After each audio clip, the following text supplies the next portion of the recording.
Give everybody a moment to get in, get settled, get your coffee, right?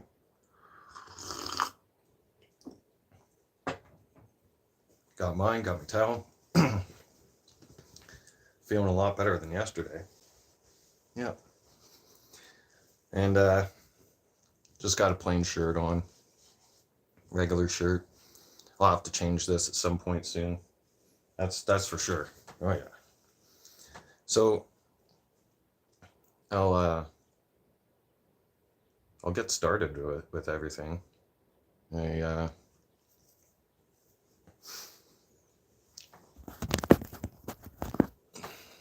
For instance, we're gonna have a talk about the struggle it takes. I'm gonna share my struggle. All right. I'm gonna share the battle that I have with this. All right. There's a lot of people who have a battle with this stuff. Okay. And it's not an easy path. No, battling addiction is scary stuff. It is. It's horrible. Last night, well, actually, this morning, uh, one of my viewers had said the other night, or it might have even been yesterday, uh, talking about night terror. It might have been yesterday, it might have been a stream from a couple days ago. And one of my viewers had said that they had woke up when going through detox and coming off the alcohol, that there's like a 50-50 chance of you having a night terror, right? So that happened. Yeah, had my very first night terror. Well, not, I don't think it was my first one. I think it might have been night terror number 2 or 3, possibly, but it was definitely an intense one. It's one I'll never forget. It scared the shit out of me, terrified me, absolutely terrified me. Like full blown, yeah, full blown. It was like it was the most intense. It was just intense, incredibly intense.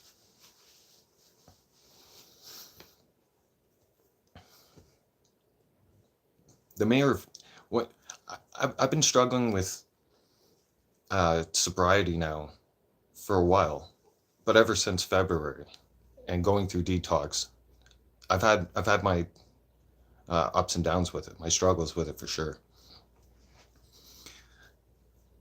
I was maybe 4 days in to being sober, and Calgary's water main break happened. And this is one of my times where I'm going through detox, and I'm trying to stay on a recovery path. I'm trying to get on a path of recovery, right? And man, she said something that triggered me. And for all statement purposes, I'm not blaming her. I'm not blaming Jody Gondak at all, but she has a part and responsibility in it for sure. Yeah, because she said to everybody, drink more beer, less water, with that water main break. You couldn't have said the more wrong thing. Mentally and physically, emotionally, right? Calvin Grimes, shout out to you on the channel. Thank you, sir, for coming by. Much appreciated. Welcome to the stream. I'm doing a personal share of my struggle with recovery and my road with recovery. I'm sharing it with you as promised with you guys. No, and by the way, before anybody asks, there's no alcohol in the house. Yeah, I had to use that alcohol yesterday to kind of cheat my way through the sickness of it, because my body was just, it was really, really upset with me yesterday. And if I hadn't put that alcohol in me, I was going to be really, really sick to the point where I probably would have was going to the hospital. Right? I'm much better today. I mean, there's still, it each day gets better and better.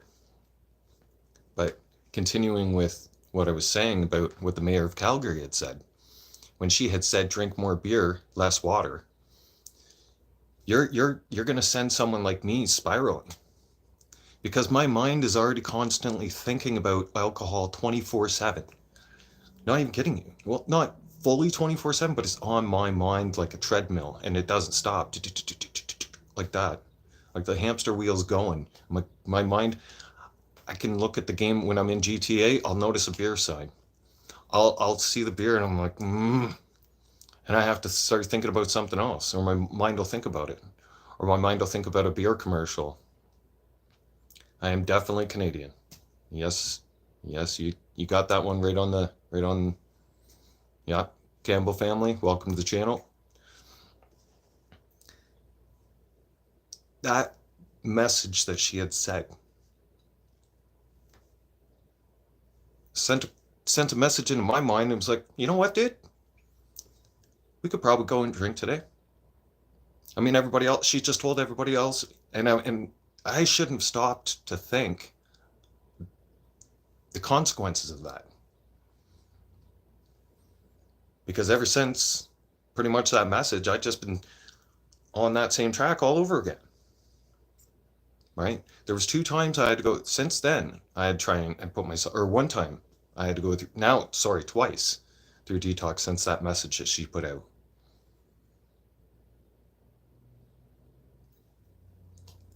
Another thing, this is very important to put out there. These facts have to be said. This is going to help a lot of people. I know a lot of you don't understand a lot of things, but I like to analyze things. I analyze things a lot, right? Campbell family, I wish you a safe and blessed day. You have a great day as well. Thank you.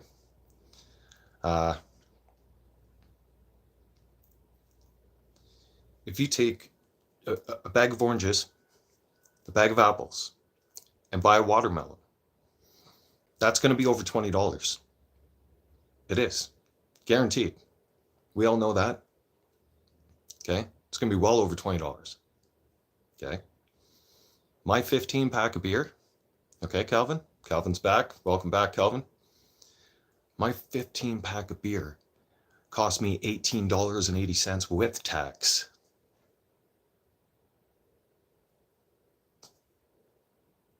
Beer's toxic.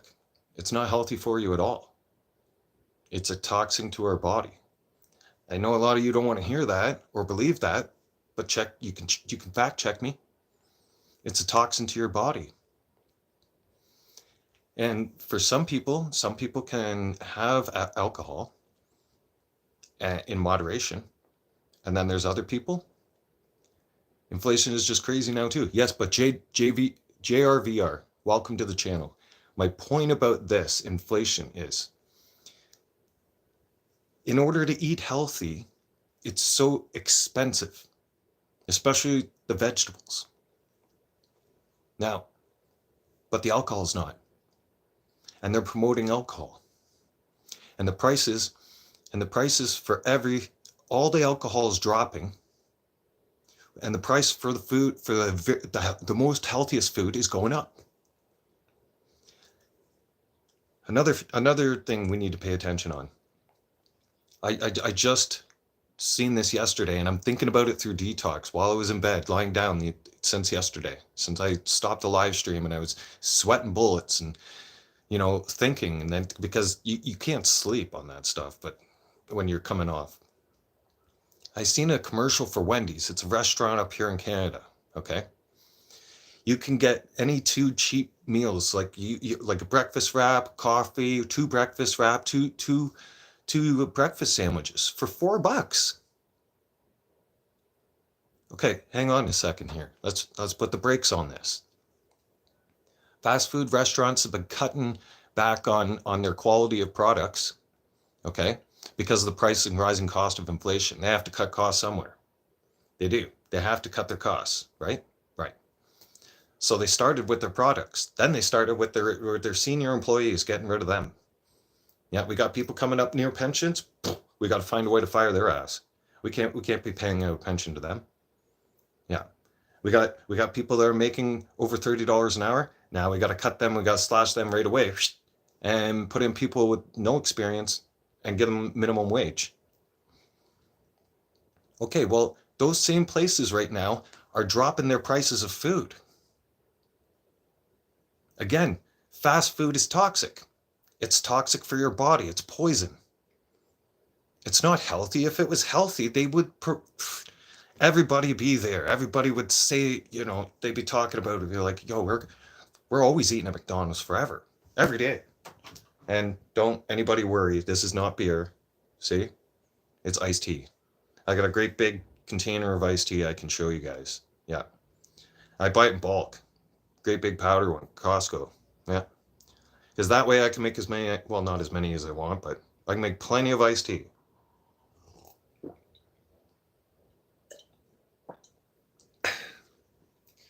You got to rehydrate when you sweat bullets. Yeah. My sweat party had started at like 4 a.m. right after the night terror. So let's get into that. Now that we've established just how toxic all this stuff is and what's happening, let me express something. And when ADW, welcome to the channel. We'll get onto that. We'll touch base on that later. What's important right now,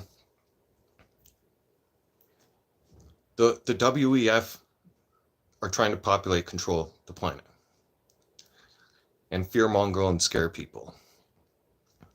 Why are they promoting alcohol and fast food at small rates, at cheaper rates, I should say? Why? Because the most vulnerable and the weakest, you know what they're going to do? Do you? They're going to see that as a great deal. They are. And the easily highly addicted people are going to become even more addicted because there's addicted substances in fast food, just like there is in alcohol. Yeah, that's scary. You can become highly addicted to fast food. Yes, you can. Yep. And it can get a grip on you just like alcohol can. Alcohol is a very, very powerful grip, though. Yeah. Alcohol grabs you with both hands just like that and keeps a hold on you. It's a fight. Yeah. When you're getting on a path to being sober, it's no joke. No. I'm a professional at it. Okay. And not by choice. Believe me, not by choice. God, each and every time I go through detox, I'm like, I don't want to do this anymore. But I'm getting stronger. That's the thing. But it's very important to get this message out there because I analyzed that when I was thinking about it, sweating bullets since 4 a.m. Right? I started thinking to myself, like, why are they doing this? This is definitely, we have to link this. This is definitely population control. And you think about it, they sat there, they tried to do it with the pandemic. All right. Well, that didn't work out as well as they planned, right? So they came up with a new plan because they can't just go shooting people in the streets. No, they can't just be like, well, we got too many people.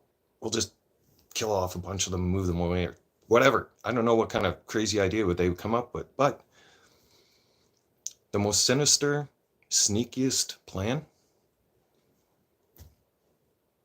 get people addicted to fast food, drop the price of fast food because fast food's already poison. It'll poison people's bodies, make them sick. They'll die off naturally. Same with the alcohol. Alcohol is, you make alcohol super cheap. It's a highly, easily addictive drug. And before you say it's not a drug, yes, it is. Yes, it is. You can fact check me on that one. Alcohol is definitely a drug. Just because it's in a liquid form, it's just disguised as a drug. It's not in that powdered form you would see or a liquefied form or like a smaller liquefied form that we're all used to seeing, right? But as I'm going through detox and learning more and more about alcohol, it's some nasty stuff, highly toxic too. Like destroys lives. Yeah. The most vulnerable, okay? And I don't want to say the weakest, but they they are not able they don't have the same strength as some people. Like, for instance, myself, okay? Myself, I can't have one drink. One drink leads to two, two leads to three, three leads to six, six goes to 12. Next thing you know, the whole 15 box is gone. And it hasn't even been 12 hours yet. Okay? That's called no self-control. I have zero self-control when it comes to that stuff. I can't even see it. I can't even have it in front of my face, which exempts me from going out anywhere basically to an event that serves alcohol, because I cannot put myself in that position. I myself have that weakness. Even though I have a strong mindset for it, there's triggers. There's triggers, and I know my triggers, and when my triggers get set off, I become weak. I do. My strength goes from up here to, and all of a sudden I trick my mind into thinking, we can have one drink. Yeah. And before you know it, it happens too. Yeah. So it gets back to now that we're mentioning Stampede and everything happened in Calgary, it gets back to what Jody Gondak said. With me being sober, right? I was working on 5 days sober again, right? I was on a pathway to recovery. I had just gone through a detox. And here's the mayor of Calgary. Drink more beer, less water. Have you lost your mind? Do you know what you just did to people like me? I mean, not people like me, people who are suffering and struggling with addictions. Alcohol being one of our biggest problems in Alberta. And you know that. You just told a bunch of recovering alcoholics to go and drink. To drink beer and less water. Do you know what that did to us? Well, for me, you started setting off a mental struggle for me in my head, because my demons got activated when you said that. They did. That's the facts. Now, if my demons got activated when she said that, who else's demons? Who else's demons got activated? How many people do you think who battle and struggle through recovery and getting sober, like I am, since February? I can only imagine how many people's lives just got lost since she made that message. Think of how many people just overdosed and died from alcohol poisoning. Or the people who just were on that road to recovery, all of a sudden kind of took that message in the wrong way, right? And read into that message thinking, great, I can have a drink. She's telling us to go drink beer. They took it the wrong way. You know how I know they took it the wrong way? What message? Well, I'll repeat it right quick. I struggle with alcohol addiction, as everybody knows, right? And I'm on my pathway to recovery, getting sober. Scott Ellis, welcome to the channel. I'm explaining it to you very quick. Now, the mayor of Calgary, with that major water main break in Alberta, said to the people, said in a news statement, or a press conference, I should say, we need you to drink more beer, less water. Okay? Well, on a daily basis, being sober, I still go to battle and have fights with my demons on a daily basis. Yeah. I certainly didn't need to hear a message like that, because people who are struggling with recovery and addictions, I could only imagine how many people read into that message wrongly, just like I did, and read deeper into that message going, I guess it's okay to drink now. What was what was I getting in recovery for? So I could only imagine too, she just confused a lot of people. She likely confused a lot of people too. And sadly, a lot of people just flushed a lot of their recovery progress right down the toilet and they went out and they relapsed. But the thing is, you know what happened to some of those that just went out there and relapsed, sadly? And this is facts, all right? And nobody's talking about it, but this is reality. Okay? How many people do you think just overdosed because they had been sober for 6 months and they just relapsed and then they quickly realized, no, I can't go down this path. They stopped, right? And all of a sudden, that shock on their body again going through detox is too much and they flatline. They can't go through that again. Their body can't handle it. Their body can't, or their body, it's that one time they go through and that detox, and that detox ends up killing them. I know because I had a detox that I was this close. I was fighting for my life and I could feel every single second of it. I could feel every moment of it. And it was horrible. I'll never forget it. I know I fight daily, but focus on yourself, not all the stupid comments and idiots out there. Just walk away. Yep. That's what I do. Yeah, they make a comment online. That's fine. Make your comment online.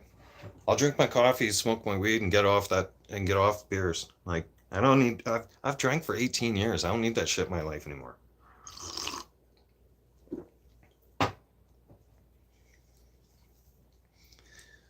I had.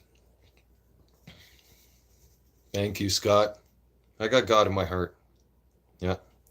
I got my rosary on each day. Okay. Jake, I have disability too. Yep. You're okay. This is your channel to be here. Yeah. You can share that. There's different and we'll touch base on that. Right? We will. Because I struggle with PTSD. Yeah. Anxiety, depression, a few other things. Yeah. Yeah. Addictions being this one. Alcohol addiction. Oh man. My hands. Yeah. My hands lock up whenever the hell they want. Yeah. When I was drinking, I found that as I'm getting sober, I get more strength in my hands. Those days I am sober. The days I was drinking, my hands were locking up a lot more frequently, like stiffening to the point, and that's because I of the fractures and the broken parts of my hands, right?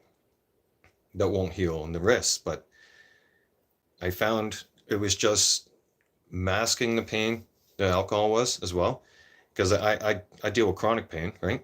And what was happening as well is that it was making my hands extra shaky and then like really locking up my fingers if I was moving my hand in and out or anything like that.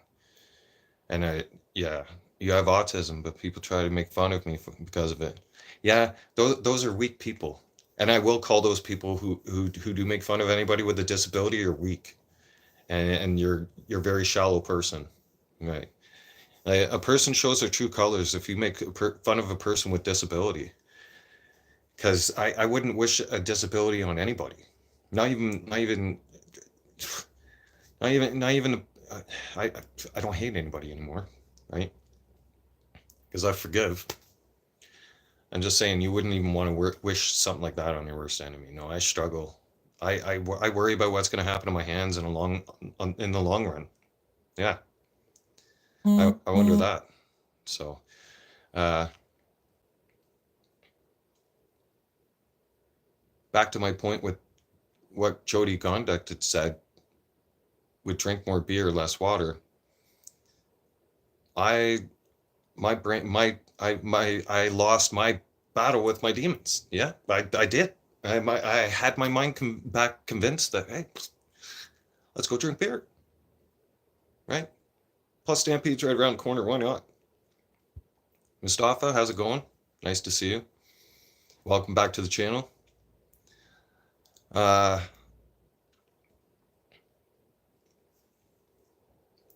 I started detoxing, as we all know, the other day, right?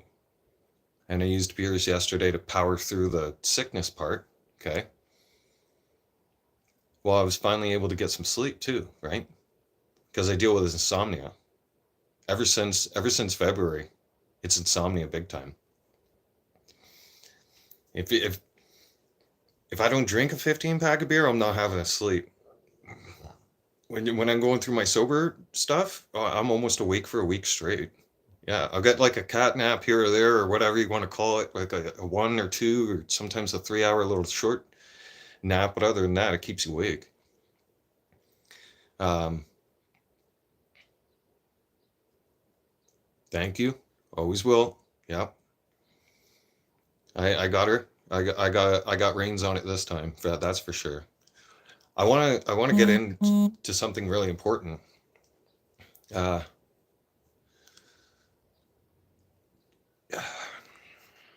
this is difficult, but it needs to be shared. So one of my viewers the other night had said, "Be careful." I think it was yesterday or the night before when I started detox. He said, "Be careful because there's a 50-50 chance you can wake up with night terror." Right? When you because I had used the alcohol to cheat the detox, sort of, right? As almost like a cheat sheet. Like I was weaning beers through my body, so I was kind of cheating it, and then eventually, you run that risk that when you go to sleep that night and you're about to start the sweat parade, right? Or the sweat party, I should say. You run that chance of having a nightmare, and that nightmare will trigger your PTSD. Yeah, oh yeah. You're trying to quit myself, Robert? Well then, welcome, man. Yeah, all aboard. Yeah, we're on this train together. Yeah,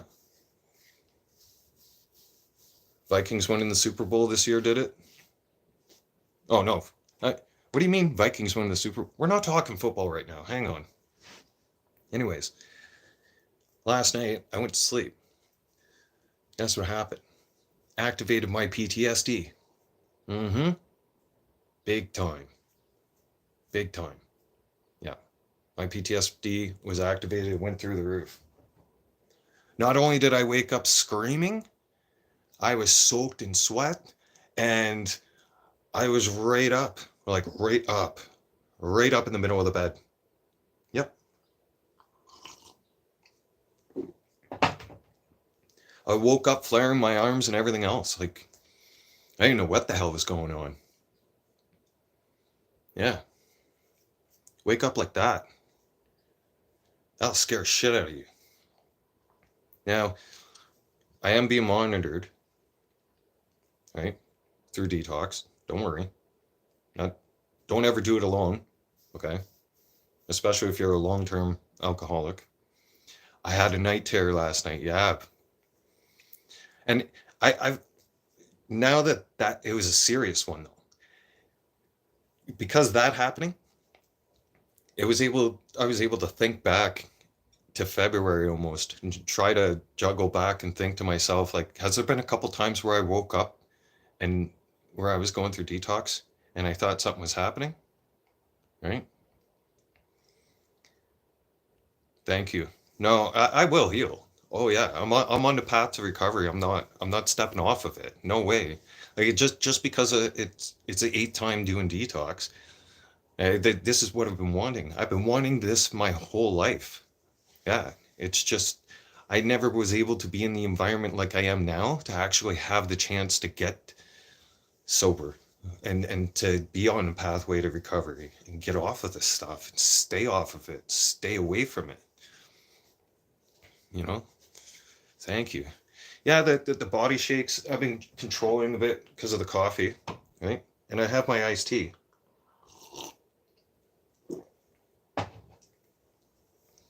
I have a big container like that, right? Yes, praise Jesus. Thank you, Joan. Jesus is great. I've been doing a lot of praying ever since 4 o'clock in the morning after that night terror, right? I did a lot of praying and I really asked God. I said, Jesus, please, I don't want to go through that again. I was like, please, no. Mo, Mo, I try to remember everybody, but yeah, I somewhat.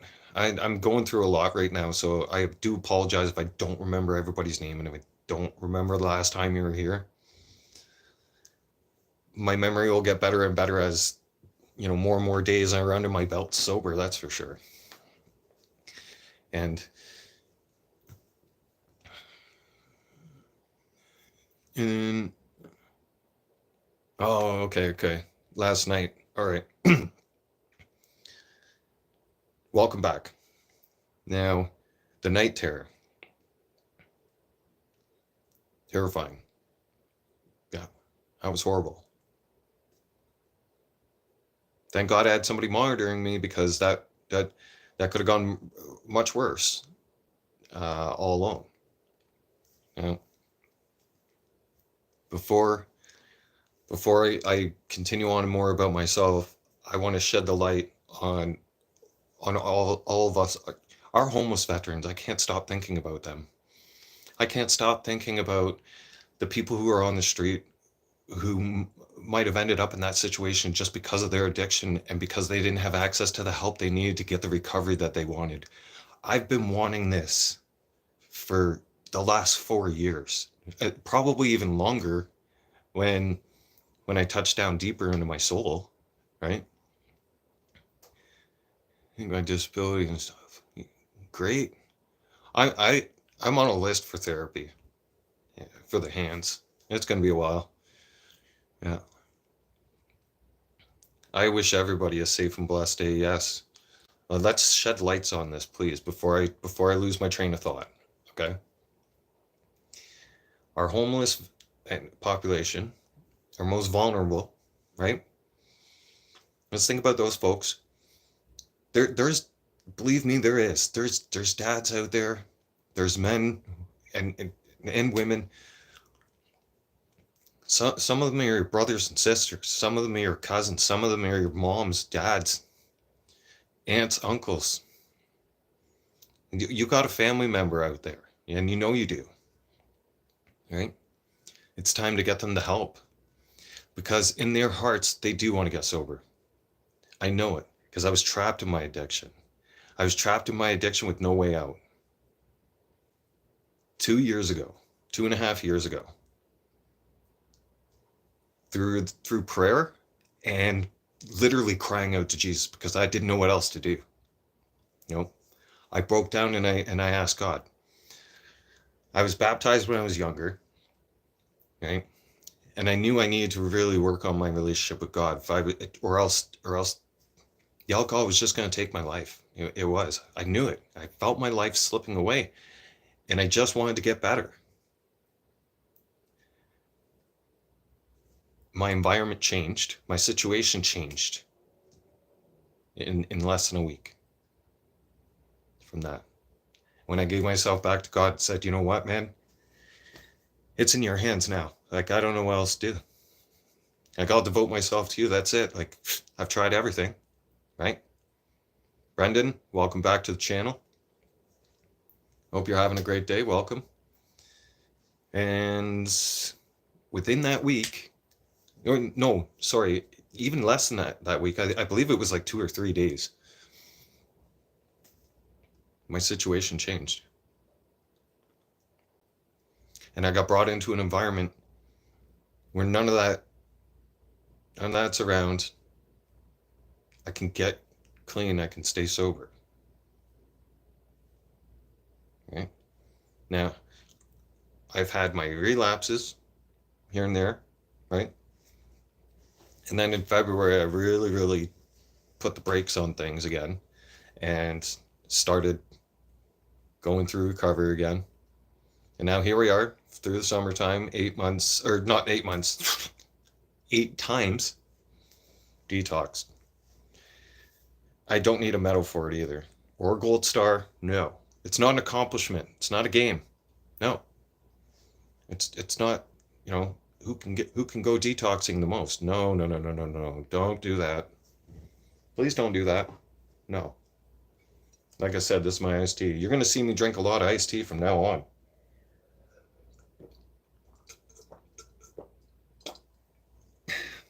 And I'm pretty thirsty because, like I said, my sweat party is just about over, which is awesome. It's not as bad this time either. It was pretty intense, my sweating after, or yeah, well, that night terror. Young age, I found out at a young age, I thought everything was going downhill, but I calmed myself down. That's awesome. I start calming myself down and coming to the realization of my disabilities as well. Because at first I didn't want to accept them. I wasn't okay with it. And to mask all that stuff too, I was also drinking. So yeah, that probably really didn't help all the years of doing that. It's past is past. We're all going to move forward. I'm staying sober. That's the way it is. When I was on that path before, I didn't go anywhere near a store that sold that stuff. No. I didn't bring it in the house. I didn't trick myself into thinking that I can have one beer or nothing. No. I just stayed focused, fixed on a routine. I had to build a routine. I found building a routine helped. For those of you who drink beer, you were beer lovers and beer was your choice, you need to trick your mind into something. It will help. It will help a lot. Oh yeah. You need to trick your mind into thinking that that's beer. Yeah. And then you'll drink a lot of it and it'll keep you sober. It'll keep you out of the beer. Yeah. And it's refreshing. Keep your sugar levels there too. You don't have to have a lot of it. Now for me, I got a great big container, right? Kyle Blade is back. Welcome back, Kyle. I got a great big that I can. Okay, so for being successful through detox and staying sober, you definitely want to go out to Costco and get yourself one of those containers or order one. The powdered version of iced tea. And you think about it, you can buy that container, the powder version. All you need is one scoop in a mason jar, right? Or however big of a glass you want to make. One spoonful, perfect, done. That container will last you a hell of a lot longer than your beer will. Because that powdered container is only going to be like just over $10. Maybe $15 tops. My 15 pack costs more than that. Or costs, yeah. 15 packs $18.80. And that thing will only last me one day. The iced tea, that'll last me a month. Sometimes longer. Yeah. I usually go through a container of that in a month when I'm sober. Yeah. Helps a lot. Yeah. But definitely a routine. A routine helped big time. Get up, make my bed first thing. Make sure I make breakfast, right? Make sure I filter through whatever kind of stuff they're saying to us from all over the world and try to filter out the noise. But at the same time, I like to be educated and on top of what kind of lies they're spilling out to society, just so I can't be tricked and fooled by any of their business. That way I'm up to date on their business too. And that way they can't pull shady shit on me either. It's very important to keep in touch with stuff like that. Yeah. I give myself house chores for each day. Yeah. Write it down. I got mine digitalized, right? And where is it right now? It's not on hand right now, but I got it digitalized on the tablet for myself, right? So I got routine. I know do a little bit of morning exercise with my breakfast routine. Then after that, I started out. I do okay. What am I getting done today, right? What's on the list? Okay, I gotta get X number of things done on this list today. The list has to be completed. That's it. Always, the list gets completed. Right. And that way it keeps me busy. That way I'm not on the game system so much either. And I'm not like devoting all my time into that. And also it gets me back in the kitchen. It gets me cooking again, which I love doing. I love being in the kitchen. I love preparing food. I love eating healthy. Think about that. By the time you get all those chores done, right? Nice to meet a fellow Canadian. Nice. Adventure Ace, welcome. Welcome to the channel. Smash a like and subscribe, please. Yeah, I've been a Leafs fan since diapers. Yep. Got my Leafs jersey over there and everything. Yep. And my jersey doesn't have anybody's name on the back of it. It's going to have my name on the back of it soon. But I've had my jersey since I was 7 years old. Yeah. Now, let's see if I can get over here.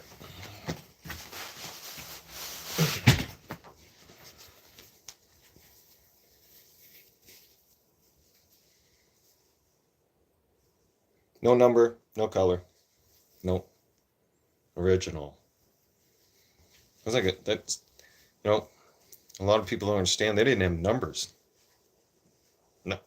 When they were when they were outdoor ice hockey, no, there was no numbers. There was no names on the back of the jerseys either. It was just a bunch of people brave enough to be on skates and embrace the cold weather outside, snow or non-snow, and to shoot a 9-ounce rubber puck at each other. Can't get more exciting than that. Originally, yeah, Toronto. That's why I'm a Leafs fan. Yeah, Toronto boy. We got more Toronto guys on the team, but we'll get back to that. I'll touch back on sports in a sec. Surround your when we get back to your better chances at recovery and staying on recovery. To be successful with this, number one, right? London for you, nice. Nice. I've been out west now 10 years though, dude. And I can tell you, if you can get out of Ontario, do it. It's Ontariable. They nicknamed it Ontariable for a reason. I've lived the best life of the last 10 years of my life have been the best time of my life. It was the greatest, smartest decision. I've gone back home for a visit, and the second I get out of Pearson Airport, I can't breathe. I can breathe, but I mean, I'm not happy. I'm extremely irritated within a few seconds of breathing the air there. Because after years of being out here, out west, and having clear mountain air to breathe, yeah, I can't go to a tropical environment. I snap. Yeah, I have no patience for tropical environments, or even for an environment where it's heavily polluted and very humid. No.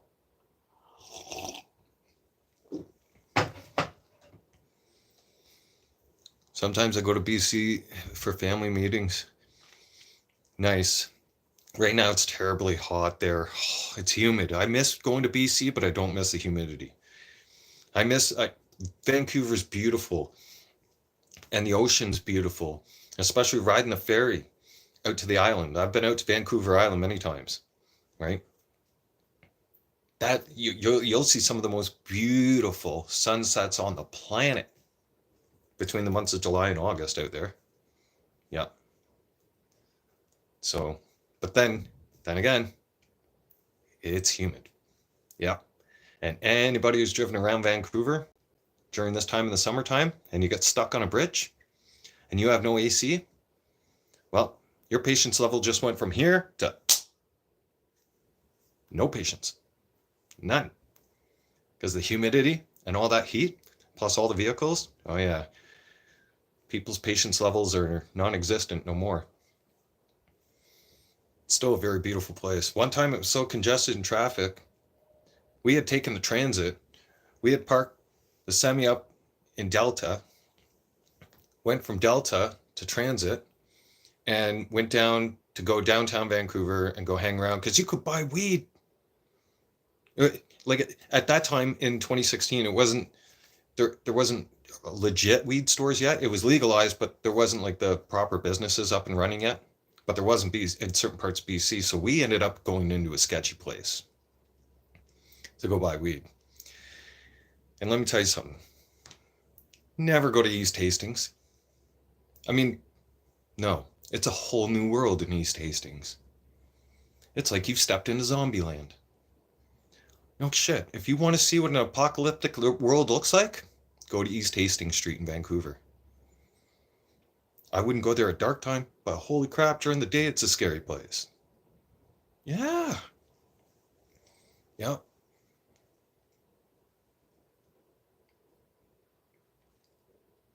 Mm-hmm. It's actually still hot for. Oh yeah, definitely is. Yeah, we're dealing with a heat wave out here in Alberta. It's about to get stupid hot again for the closing of Stampede. So I can only imagine.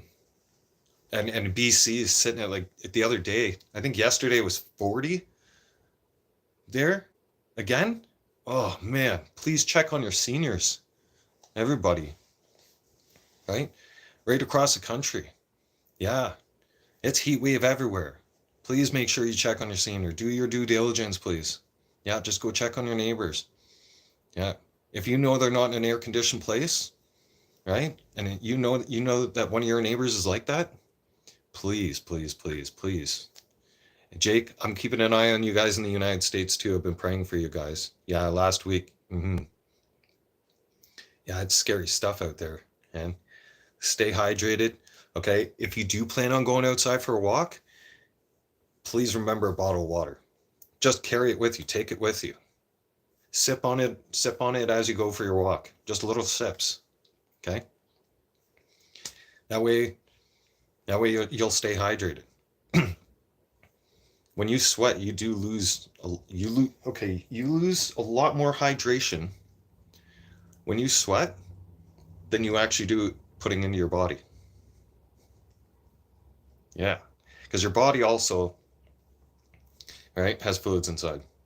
So your fluid levels will drop drastically when you're sweating out alcohol as well, because alcohol would also have robbed your your hydration levels as well.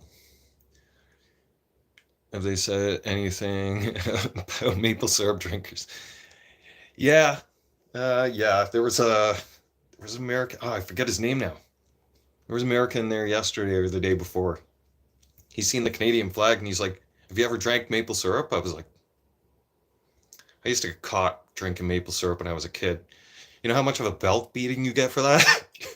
Because maple syrup is like gold around the house. Mhm. Yep. And I guess when we took Aunt Jemima off the maple syrup bottles, I guess that stopped racism, didn't it? Yeah. Hmm. Yeah. Oh yeah. Yeah. Okay, and here's my comment about that. There was no series that went 4 games straight. None.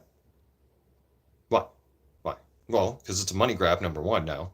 Number two, it's all about how much money can they get out of it, because you got to remember the NHL lost so much money when they turned around and pulled that no fan bullshit for a whole season. You know how much revenue? Think about the revenue number. Well, not us. They would not give you the real numbers of how much revenue was lost. But it's starting to play out that for Raleigh and a sip of maple syrup. Oh yeah. Hmm. Yeah. You know what? Let them make fun of you. Don't worry. We're unique. That's what you tell them. We're uniquely Canadian. Oh yeah. Yeah, Batman is Canada's most hated person besides Justina Trudeau. Yeah. Justina Trudeau is a huge hated person, but Gary Bettman's up there with Canadians. A lot of you in the younger generation right now. Misty, thank you. Misty, welcome to the channel. I wish you a safe and blessed day as right, or as well. Uh, yeah, Connolly, that man, a lot of you don't understand that man. He canceled hockey on us for a whole entire year. A whole entire year. That's devastating to a kid who loves hockey and who's passionate about hockey as I am. I freaked out. I didn't know what to do. I lived in the street with my friends. Yep. We played our own hockey. We had to. We had nothing else. Trudeau and Bettman should get married, eh? It's a waddling penguin. I mean, guess what? Justina Trudeau is just about to do the transition thing, right? Am I the only one that sees this coming right now? As I'm sober, as I get more and more sober, I get a little bit more. You know, I like to throw comedy around in there, but and give it to people a lot more straight arrow, and they don't want to hear it, but too bad. We need it. No, not any Canadian team doing any Canadian team except for Montreal. I can't get on board. Listen, I don't hate the city. I don't hate them a part of Canada. No, I just don't like their hockey team. Yeah, they'll be my rivals forever. Yeah. One time, I was having what I thought was a great relationship with a person, right? Long time ago. Until I got to know them.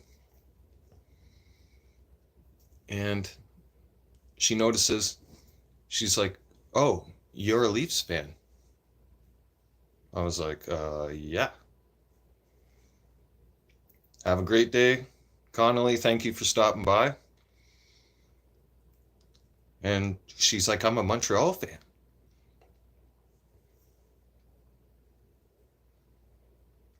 That hit me like a ton of bricks, right? Have a blessed day. Thank you, Connolly. You as well.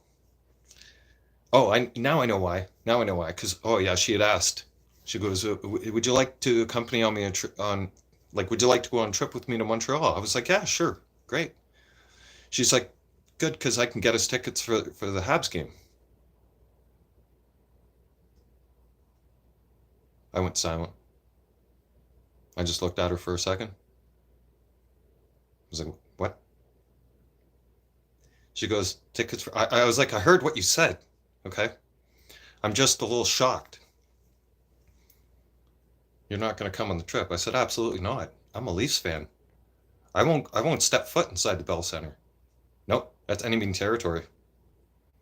The only chance you're going to get me inside that Bell Center is if the Maple Leafs are in there for Game 7 of the Stanley Cup. Then I'll be clawing and fighting my way into that arena. Because I won't want to miss that, because I know for sure the Leafs will beat Montreal.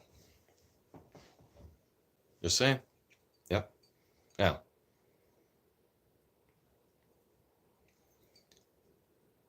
in October, it gets really hard. I found during my, I was on my 8 months sober stretch at one time. And for us hockey fans, I know for a lot of you guys, especially if you're older, you're my age, you're getting up there, you're about to push 40. Yeah, you're or 40's on the doorstep.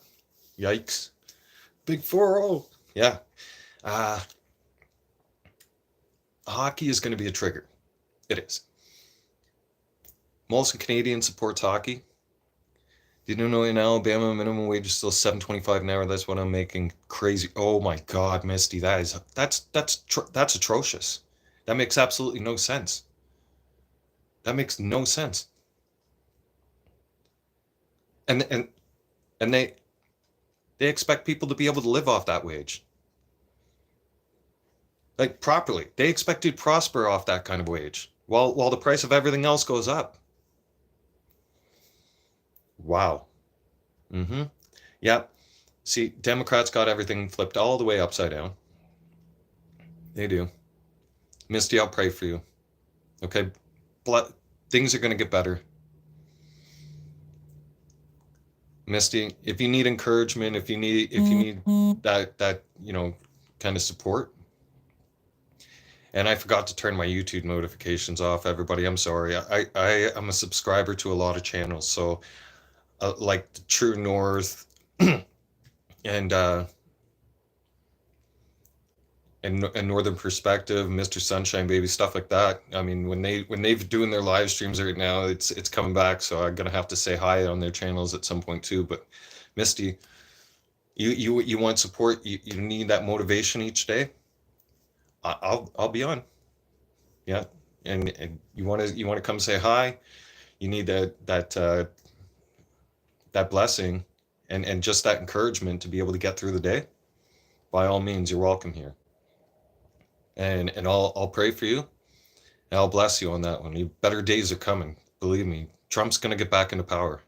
Oh yeah, and when he does, things are gonna flip, big time. Oh yeah, because America needs Trump. Yeah, you do. Everybody knows it, and everybody's seeing it. And the ones who are in the far left, who have been supporting, Cracker Joe, or should we call him Pedo Joe, or Crackhead Joe, right? Or Cocaine Joe, right? I mean, his son tried to act like Cocaine Cowboy, right? Hiding, what? Is it Smith & Wesson or some shit? I don't know. Forget the details of the gun. Buying a gun while high on cocaine. Idiot. Yeah.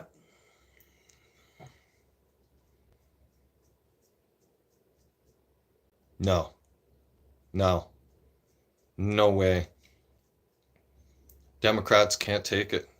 Democrats have screwed up the country so bad and broken the whole system. That's just like the Liberals won't get into power here in Canada. No. Too many Canadians hate Justin Trudeau. There's too many scandals, and the Liberals got too much crap going on that they won't be able to survive. They wouldn't survive. If there was an election tomorrow, they'd lose it in a landslide. Right? Same thing in the States. I hope Joe Biden stays in there. Hey, you know what?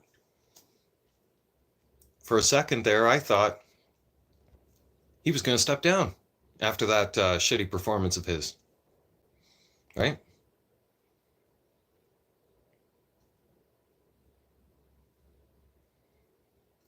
Justina.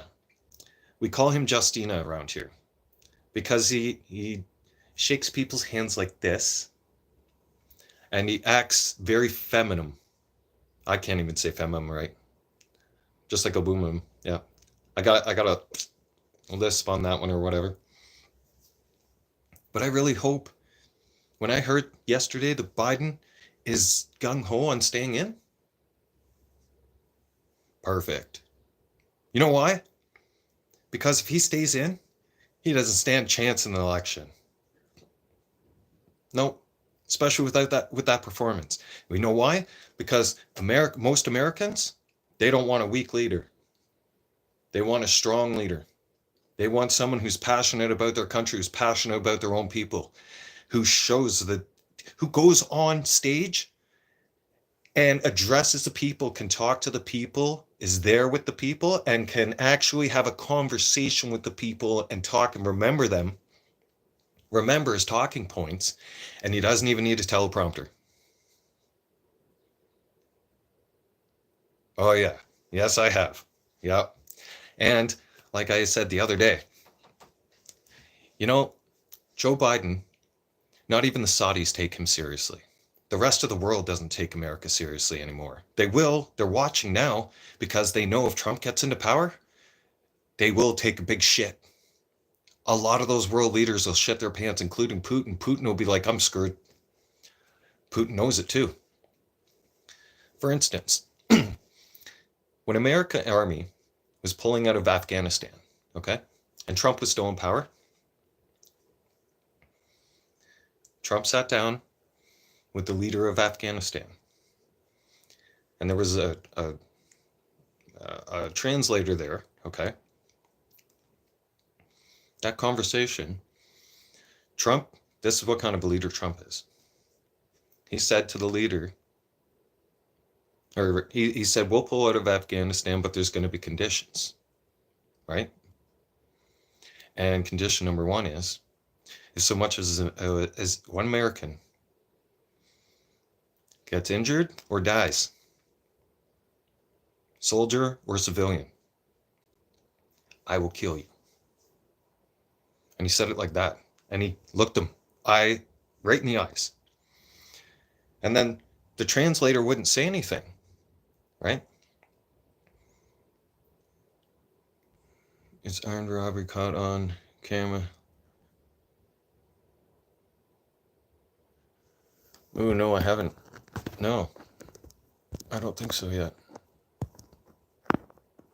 I don't know if... Here, Misty, let me put you... I'll add you as a standard moderator. One sec. I will have to boot up the computer if that's going to be the case. I guess. Well, I'll just remind myself, Misty. I'll just remind myself to go check your channel. Yep.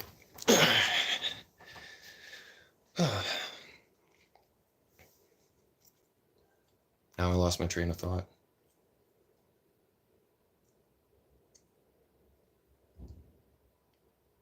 Oh yeah, no one takes him seriously. Okay, so Trump the translator had taken a hesitation, didn't translate Trump's message to the Afghan leader. And Trump said, tell him right now. He goes, no? Okay. I have a way of telling him. I'm using one of my wallets as an example, right? Trump opens up his suit, okay? Pulls out his phone out of his pocket. He goes, here's his house. And he showed the leader. And the leader looked at it, and the leader's face changed. You know why? Because that was the man's house. And Trump's like, I will bomb your home if an American dies. Tell him I'll bomb his home. And he walked out the door. And he walked out the room. And he went like that at him. He pointed at him like that, as if, I'm telling you, not one single American got hurt or injured in the pullout from Afghanistan.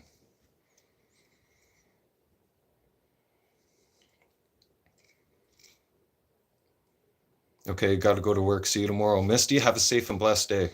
You take care of yourself, okay? I'll be praying for you, Misty. Lord, please give Misty a safe and blessed day, all right? And please give her some better opportunities and bless her. Misty, you're going to have a great day. You will. Things will get better. Keep your head up. Everything's going to get better. I'm gonna be motivation speaking to everybody. Yeah.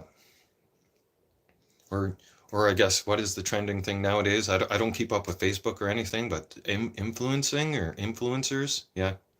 I don't know. Maybe I am. Maybe I'm not. Right. I turned around and said that something drastically needed to be taken into action early Tuesday morning about the protests around Canada. Right.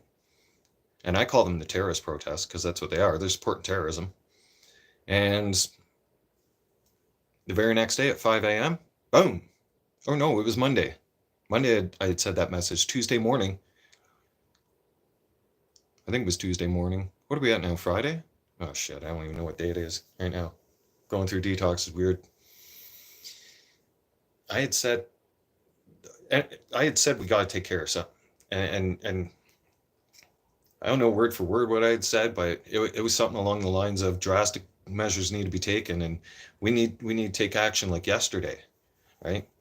Or we're going to have to take back the city, I said, because the badges aren't doing anything, and the schools aren't doing nothing either. Well, what happened? 5 a.m. the next morning, not even 24 hours went by of me saying that message on YouTube and getting more than 1,000 views, right?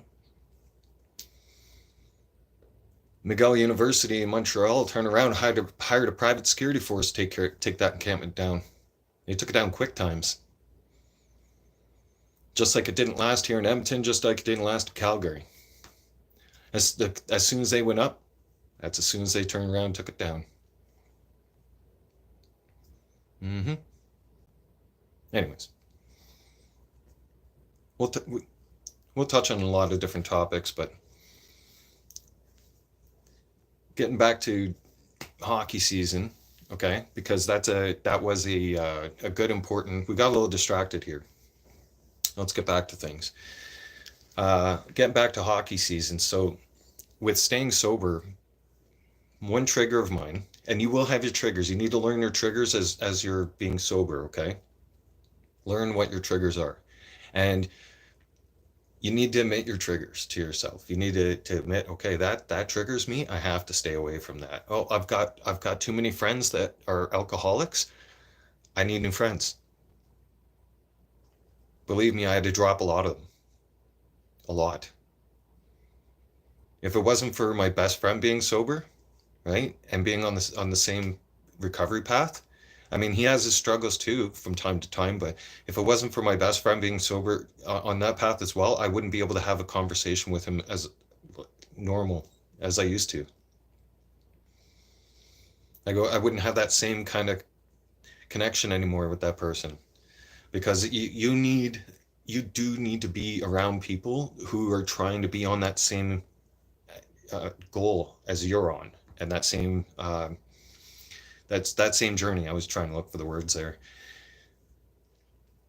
It's a struggle, but at least you'll be able to have somebody to share those struggles with. And I encourage anybody who wants to share anything about their struggles with getting sober, please come on the channel. You're welcome to message. We'll pray for you. We'll check in with you. We'll say hi. I'm doing encouragement with everybody. What better of a person to give people advice who are struggling with this, who are struggling with sobriety, than somebody who has gone through it and is going through it? Yeah. Because I'll tell you something. They set me up at counseling one time, and I don't know how the counselor got into the counseling job. Because I tried to get, when I was trying to get sober the very first time, and I walked away from counseling altogether, and I just did it myself, right? And that was my 8-month stretch. But counselor, I tried to explain to myself and what the struggle was like with the alcohol and why I was going back to it and whatnot. And she says to me, I understand. I'm like, oh, you do? So have you had to struggle with this too? Have you ever turned to alcohol? She goes, no, I've never drank alcohol in my life.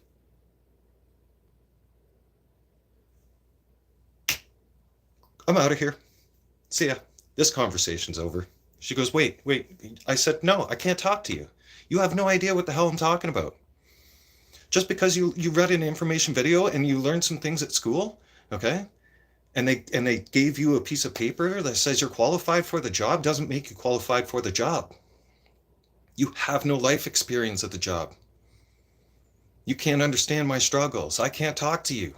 I need to talk to somebody who's gone through sobriety, who has gone through recovery, who struggled with addictions. I can't be talking to somebody who has never struggled with addiction. No. Because before this whole, inclusive acceptance thing, and, we'll just put people who are not really likely adequately or even closely qualified into professions where they just have no experience. Yeah. Because that's the second time I had gone to group counseling next. And and the counselor there had gone through it and struggled and did detox 5 times and shared his story with us. And when I was in the group, that kept me going each and every week. What's the recovery for? From alcohol. Yeah. Recovering from alcohol, man. Alcoholism. Yeah. I'm an alcoholic. 18 and a half years. Almost 19 years. I'm not letting it control my life anymore. Right? I've been taking the steps to get sober since February. And it's almost time to trim the beard. It's getting a little itchier. It happens in the heat too. I remind myself and stay in a positive mindset. Right? We can do this. Take it one day at a time. Tomorrow's never promised. Let's not worry about not drinking tomorrow. We're just going to worry about not drinking today. Right? I'm going to stay focused on that. But yeah, 18 and a half years. I'm sick of it. I'm just done. You know? It doesn't suck massively because here's the thing. I love drinking beer. It's the alcohol part that's in it that I can't control. Right? I was going to share this with you before I got a little sidetracked there. Oh man, why am I using that? I'm going to just use this. So for you beer drinkers, right? Or hockey games usually was the time to come together. You make game food, right? You make your game dishes, you know, your sides, whatever, you know, fries, burgers, you know, nachos. Sometimes I like to do the nacho thing. First game of the season, usually, well, not first game of the season, but preseason to me is like first hockey game back. As soon as hockey's back on, I'm firing up the grill. I'm putting some steaks, right? Potato, asparagus, and beers. Now, that's been my tradition for a long time. You're going to have your triggers. That's going to be mine. Hockey's going to be mine. To help you with your trigger, have non-alcoholic beer on standby. It helps. Doesn't taste the same, but it helps. Because you can trick your mind into thinking that that's real. And you can still enjoy the hockey game. You were like, I'm having beer, I'm doing the thing. You're doing everything, and you just don't have alcohol part of it. Do I like hockey? I eat, sleep, and breathe hockey. I'm a Leafs fan. Oops, that's upside down. And my Leafs blanket stays on my bed. Yeah. And my Blue Jays, well, they play in the Sky Dome. Yeah. Lightning are better. Everybody's got their team, man. You can think what you want, but October's coming. Yeah. We'll see this season, won't we? Yeah. Oh, Nick, okay, for some of you that might not be a good idea. For me it worked. I did mention for some of you it will work. For others it might trigger you to go back to drinking alcohol, so you might not want to do that. But my basketball team is the Raptors. I don't really follow them much though. I got really excited as a kid when they brought the Raptors out and the Vancouver Grizzlies. But in Vancouver, basketball is just not that popular. And unfortunately, the team didn't survive. Yeah. And they ended up moving down and becoming the Memphis Grizzlies a long time ago. Yeah. You're a year and a half dry. Wicked. That's awesome. Congratulations, Nick. That is awesome. Oh, man. I remember like that eight and a half, just over 8.5 months, 8 months and 3 weeks. I was on the doorstep almost 9 months, and then COVID happened. Yeah, yeah. You're welcome. Dixon's dry, perfect, nice, nice. Yeah. Okay. If you're one of those people who like to drink every day, like I was saying earlier, get yourselves one of those tubs of powdered iced tea, all right, from Costco, and make yourself iced tea and drink iced tea. It'll be almost time to make a new one after this live stream because I made that one an hour and 15 minutes ago, and my coffee right before I fired up the live stream. My city has a basketball team named London Lightnings. Nice. Yeah, well, back in Ontario, you got a lot of population. Like basketball out west is just becoming more and more popular, and a lot of you basketball fans don't want to hear this. A lot of you know, and then there's a lot of you who are going to go, "What?" Basketball was invented in Canada.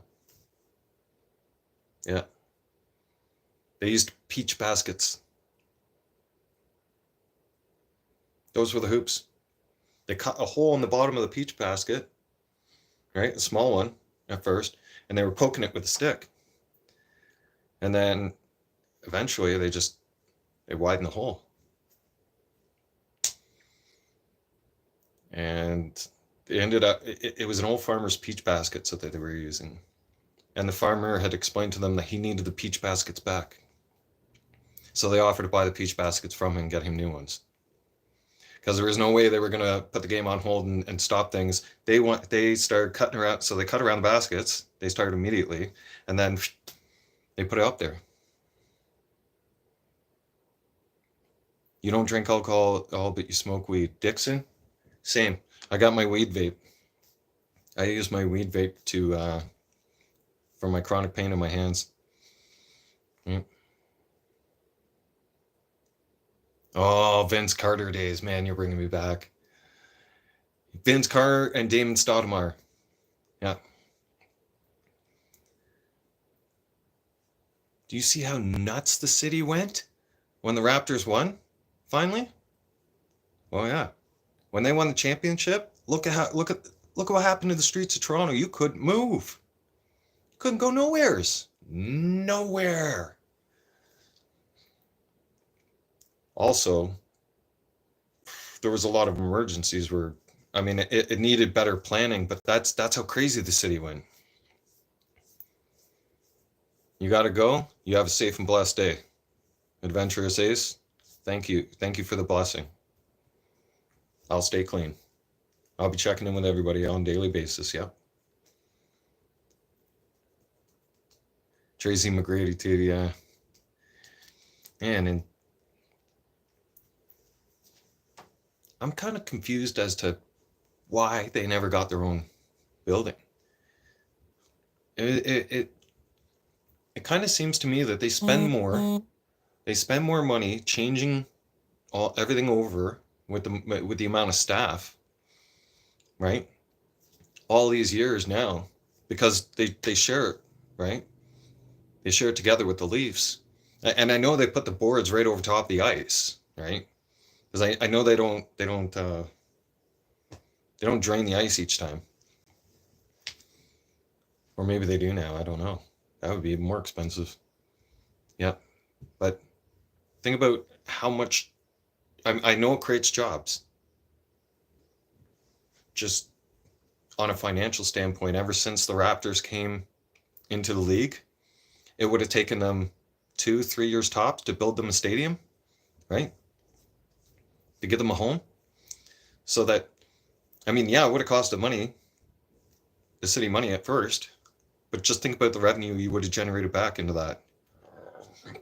And the money you would have saved not having to hire a bunch of staff and buying all this equipment all the time, and to have it carted on and off the ice, and to have, because you got to remember, the Raptors and the Leafs, they have a pretty tight schedule usually together. Okay, sometimes it almost like clashes one day after the next, and it does. And in instances like that, right, during hockey season, And when basketball season starts, you got the Leafs playing one night, and then you got the Raptors playing the next night sometimes, right? Brandon Bennett, thank you. Thank you. Thank you for the support, right? Welcome back to the channel. Now, when you have two games conflicting like that, as soon as the Leaf game is done and the fans are out the door, not even by the time the Leaf game is done, usually about an hour after the game, by about an hour, the maintenance teams are starting to come out. They're starting to take down the boards. They're starting to, the glass is coming down. The seats are getting, there's more seats being added. The floors being brought out for the basketball. Everything starts changing. You play fantasy, baseball, and drafted. Nice. When it comes to baseball, I can't watch it. I can't sit there and watch it. Unless I'm in the Sky Dome. If I'm in the Sky Dome, that's my favorite place. I seen Joe Carter hit the home run series right there. World Series was there. I was there for that. That building, I don't care who owns it. I don't care who bought the naming rights to it, which was Rogers, but I still won't call it that place. No. Nope. To me, in my heart, ever since I was a little kid, that will always be the Sky Dome. The Blue Jays will always have a home at the Sky Dome. I will always call it Sky Dome. The Sky Dome does look awesome, doesn't it, Nick? Yeah, any true Torontonian who was born there, you ask them what that place is named. You ask them where the Blue Jays play, actually. Better question. Ask them where the Blue Jays play. Oh, they play at the Sky Dome. Yeah. If somebody answers you they play at the Sky Dome, chances are that person was born and raised in Toronto. And they're also a Leafs fan, they're a Raptors fan, they're a true Toronto fan. Yeah. Because to us, it's the coolest thing. Growing up as kids, I don't know if any of you got to go to a game when that had happened, right? But if it starts forecast rain, it starts drizzling the rain starts moving in, they're not canceling the game. Nope. The dome starts closing. Yeah, the show will go on. Yeah. And who doesn't enjoy going to yeah, it's a little expensive. It was a little expensive back then. I don't know what it is now. I haven't been to a Blue Jays game in let me think here. 2014. Yeah. Yep. 2014. So it's been 10 years. And 10 years ago, to get a hot dog or a piece of pizza, I know a piece of pizza was like $7 back then.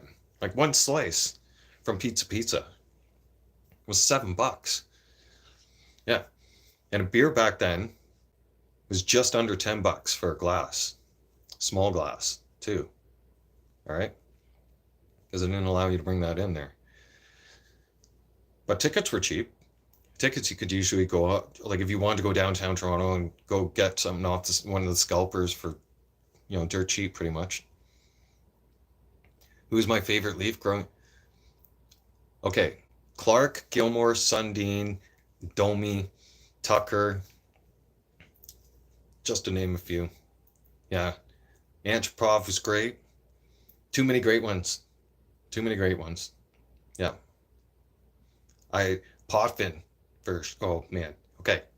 If you guys ever seen my, I'm gonna try and load it up to see if YouTube will let me stream my PlayStation today. If they don't, I'm still in the works of figuring out why. Because I passed the 11th, I should have been able to stream from PlayStation back onto YouTube. Apparently, I can stream through YouTube, but I can't do it through hockey. All right. What's up, brother? Are you?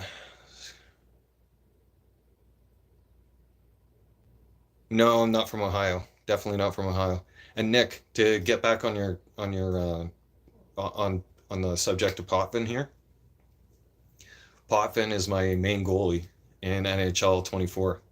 Yeah, I was able to pick up a 94 Potvin a few months back, and I paid just over 200,000 for him.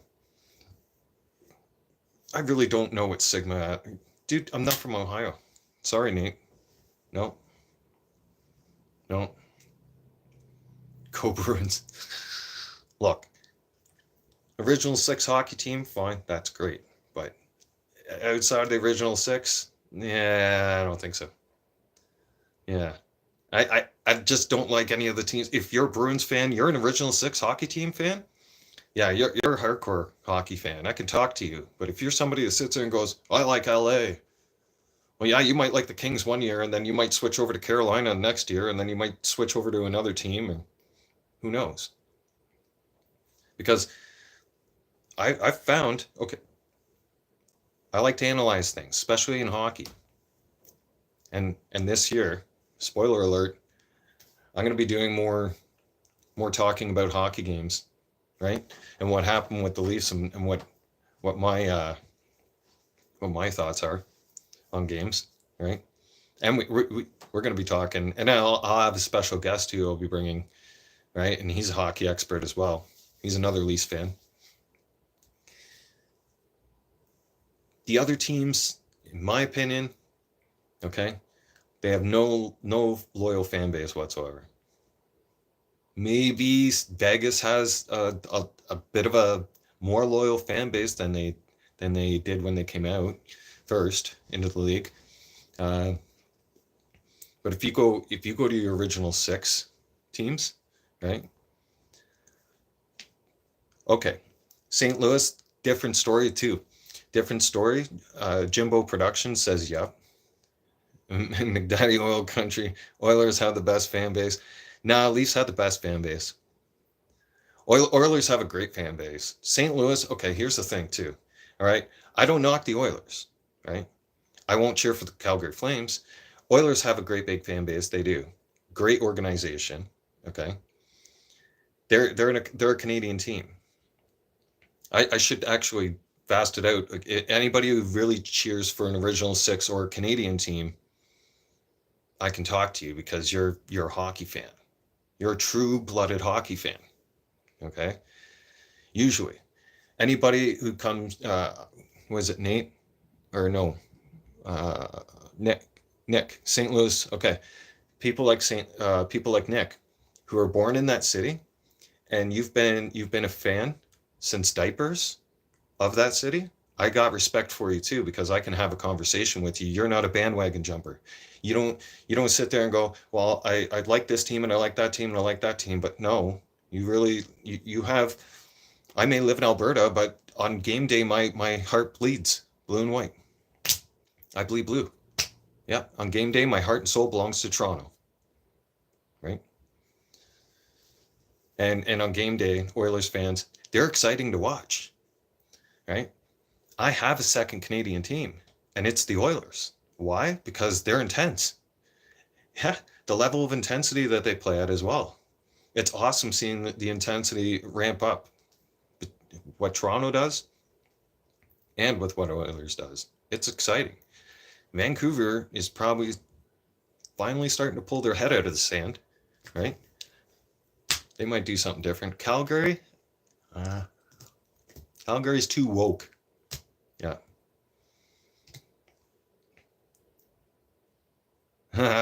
Nate. Yeah, Matthews is an awesome player. Yeah. Man, did that guy come out of the gate. First game, you guys remember that? First game, his first exhibition game. His first NHL game ever. Matthews scores 4 goals in Ottawa. Yeah. Fan base in Ottawa was all like, ready to go, Battle of Ontario, right?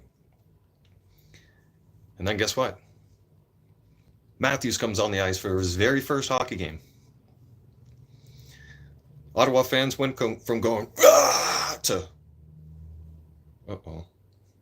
we're not coming back from this. We just lost the game. Yeah. Matthews scored 1 goal, then 2 goals, then 3 goals, then 4 goals, and yeah. I think that guy's on par for breaking records. And before anybody asks me, Connor Bedard was way overhyped. Just saying. Sure, the kid's got some talent, but he still needs to develop his game, and that's going to take years. And he's trying to develop a game around a bunch of senior veterans who are literally going to throttle him and put him through the fucking boards or the glass. Sooner than later, he's going to get injured like Crosby got injured for a long time, and he's going to start pulling injury cards. Just saying, he's not that kind of, he's not a strong enforcer type of guy. He's not. He's one of those, he likes to play around with the puck and try to do skills and this, that, and everything else. Like, he's the guy, a guy like me, an enforcer like me on the ice, would throttle that guy if we got a chance. If he didn't have protection, if he didn't have enforcers protecting him, that guy could get throttled one time really hard, and the wind would get knocked out of him, and he would be concussion, out, done, half the season gone. He's too green. Hey, it's not easy. Look at how long it took Jack Hughes to figure it out. Yeah.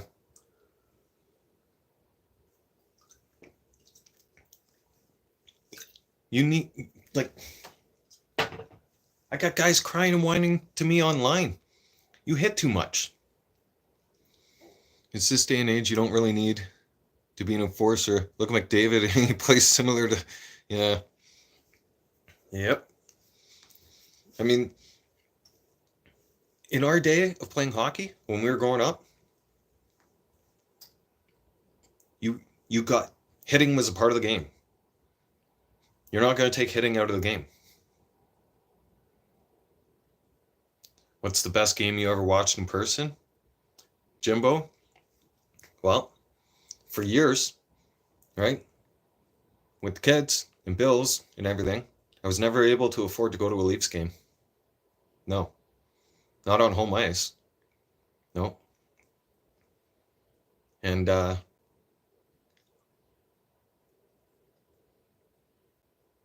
Cassian is an animal. Yeah. Because see how I just did with my eyes like that? You could look at Cassian and you can just get terrified of the stare he would make at you. Some of the guys that he grabbed when he was on the Oilers, man, that one guy, oh, I forget who he picked up on Calgary.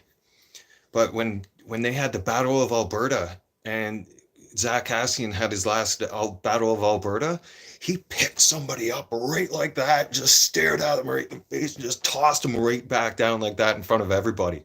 Like basically Superman pulled this guy up, just one-handed.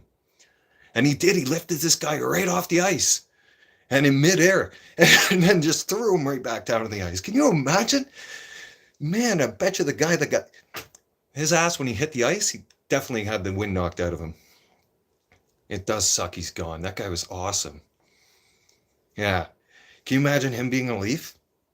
Oh, that was I was hoping on. But man, we finally, I think our Leafs organization are finally hearing us. Maybe. His intensity is amazing to watch. Oh, he did, Nate. He did bring this massive intensity to the game when he was playing. Yeah, it was different. It was different when he was on the ice. There were some guys that, like Cassian would get on the ice and they'd be hightailing it to the bench because they didn't want to get knocked out. Yeah. Matthew, welcome to the channel. Awesome to see you back. Enforcers made the game grades better. No chance Wayne was the same. No. McSorley and Wayne were a package deal. Yeah. Yeah. Because guys that play like that are on a whole new level. If you check out my videos, I keep looking at my TV screen because the system's there, but when I play hockey online, I'm aggressive. You'll see 80s and 90s style hockey. And guys that play, I play very intensely online. I play in the hockey ultimate team competitive leagues. And we've got teams, most of my guys are in the early 90 overall levels, right? That I've purchased over time with game coins and since October. So throughout the season, I've got right now, I believe I was sitting at something like 1,600 wins. Could be more. We'll check today. If they allow me to stream the game today. As soon as I get that figured out with PlayStation, I'll be live streaming my NHL. like I usually do. If you ever take a look at my NHL videos, though, everybody, you'll see some high intensity hockey being played like from the 80s, 90s that I grew up watching. Like I do stuff in that game. I'm very aggressive. My most body checks I had in one game against an opponent was 51. That was the most. On average, I'm throwing between 25 and 40 body checks a game on players. And then the average player is averaging 6 at best, 6 to 12. Like I can tell what kind of a player you are when you try to do the Michigan move. Yeah. When you try to do the Michigan, I already know you're soft. Yeah, I know exactly. Now I can get inside your head rent free. Mm-hmm. Yep. You boys talk that out about football, right? Because my team's the Patriots. I look up. I'm thinking like, what are we gonna do? Bill's gone. Tom's gone. We're not gonna get into that right now. No, I know it's right around the corner too. Preseason, yeah, preseason football is right next month, and yeah, yeah. I think I'm gonna be doing a whole lot of great. This is gonna be. We're not going any. We're not winning the Super Bowl this year. I can tell you that right now. Nope. No. No. I don't even have hopes on us making the Super Bowl this year. No. So, physical players, yes. So, when I'm online, I'm fighting. I fight you. Sorry. I know exactly. I know exactly what kind of a player you are when you try that Michigan stuff on me. And there's certain little spots on the ice where you can it's glitched, right? And if you go into those spots and on a constant basis, or even one time in the beginning of the first period, usually within the first, after being against my opponent for at least the first 60 seconds online, I can tell what kind of a hockey player you are.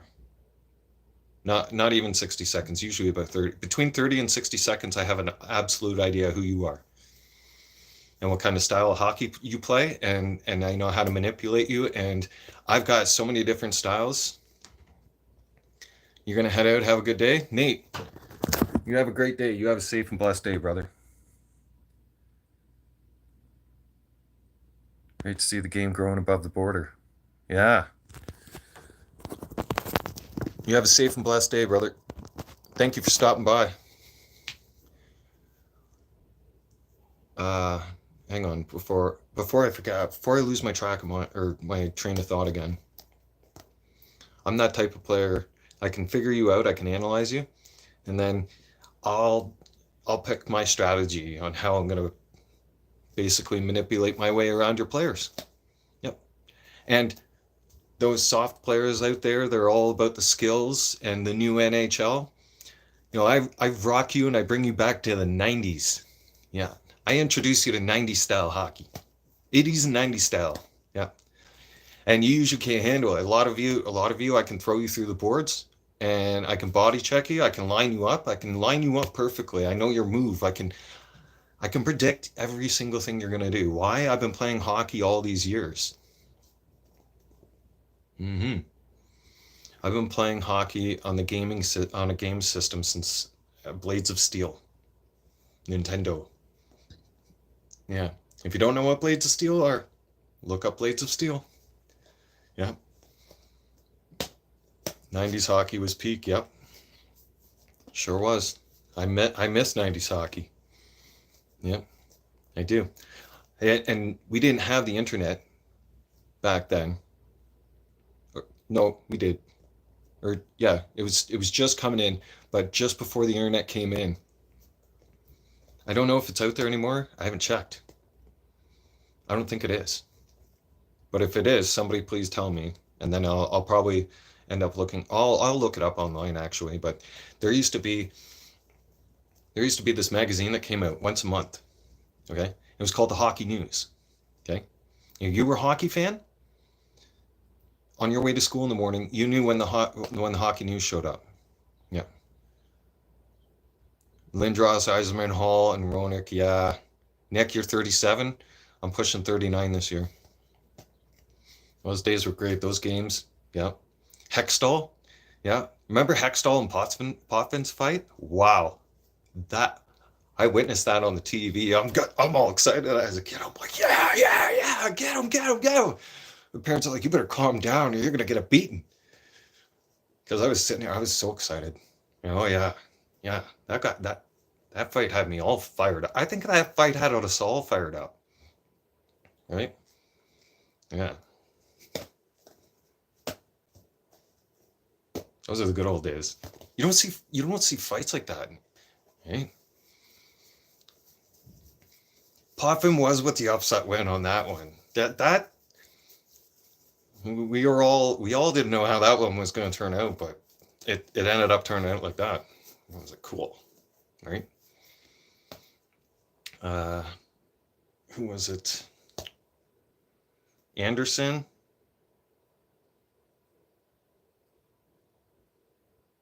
I think.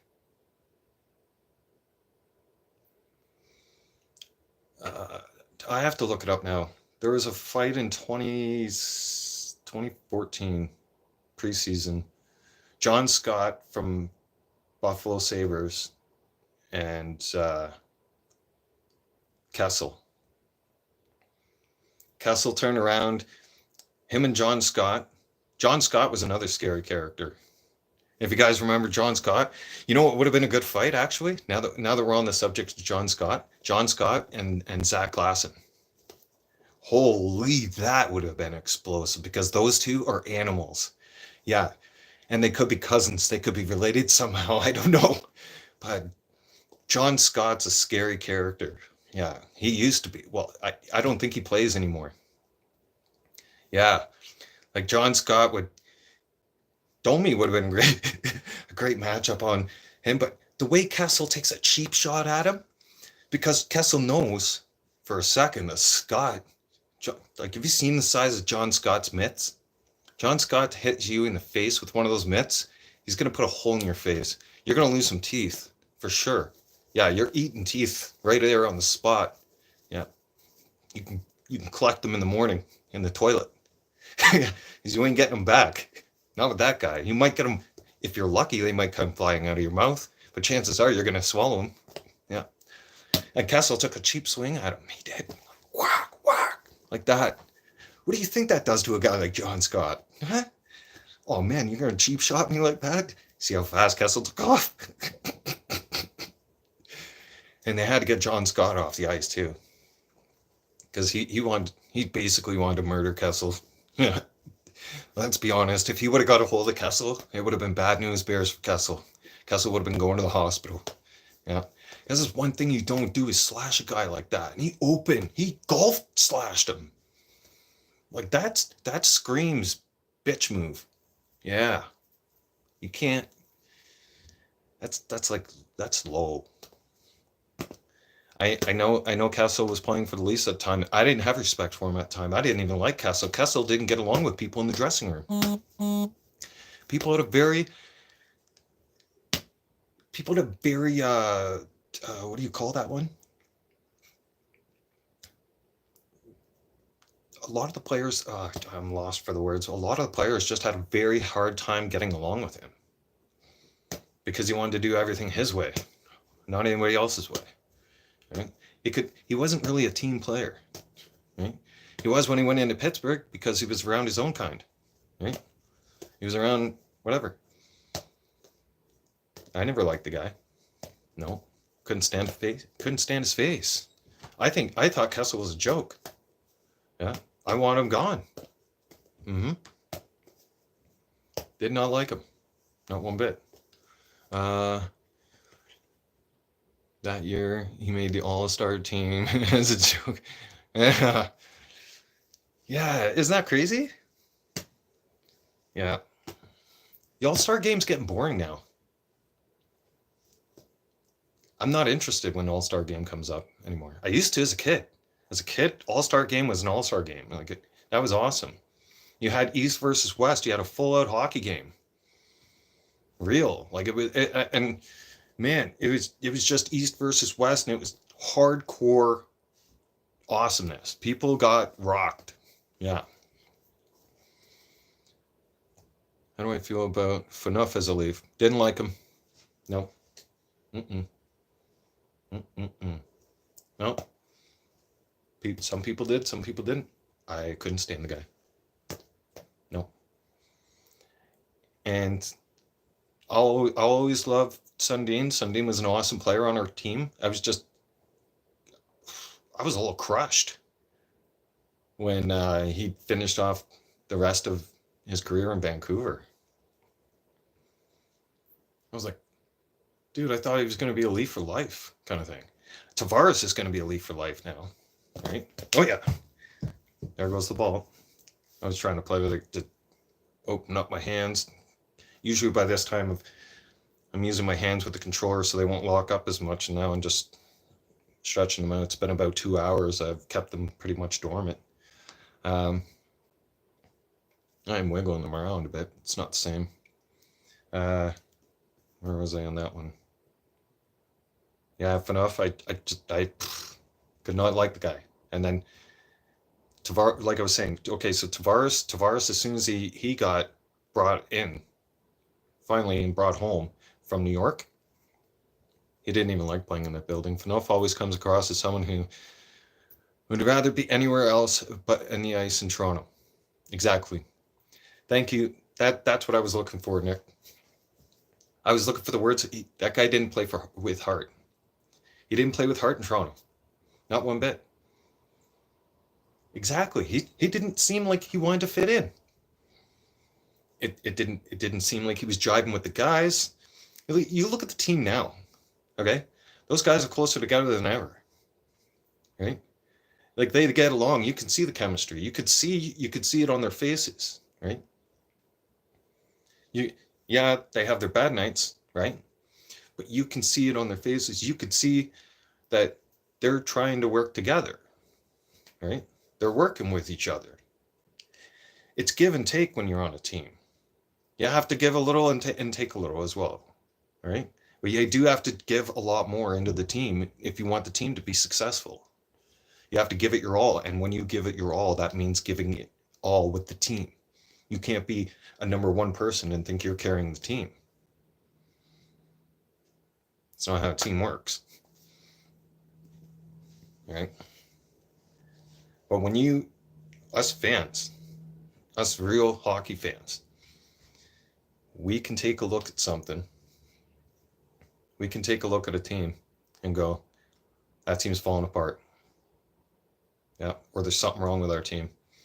If we all of a sudden are losing games and shit like that, and plays aren't happening, and no one's pulling their weight, we look at it and we can instantly tell, right? Right on the TV. On the TV, there you'll hear some of the real sportscast announcers will come out and call it straight arrows as it is. Other newscasters will be like, and sportscasters, oh, they just had a rough night. They're in a little bit of a slump, folks, but they'll probably come back. No, they're not. They have a serious, serious management problem right now. And the morale level is in the toilet. A true fan can look at the team and go, as soon as we start a slag going, we know exactly what's wrong. We either know it's a management problem because we've been watching the games, because we watch our games. We watch if we happen to miss a game because of work or something or anything, a family event, whatever. Chances are we've got it on a radio or we're catching the highlights ASAP as soon as we can, right? And we'll watch a quick game highlight of it, like those 8-9 minute video highlights, and then we'll even see what some of the other comments are. Like I enjoy Steve Dangle's channel. Okay, I'm a big fan of his, and I love watching his Leaf episodes. Yeah, he's so passionate. He's way more passionate than I. Well, if I had the funds, and I'm pretty sure now that I'm sober, and on the path to sober, I'm gonna have a lot more Leaf stuff than I do already. I have a lot of Leaf stuff now, but I'm gonna have more, right? I'm gonna touch base on your situation in St. Louis in a second, but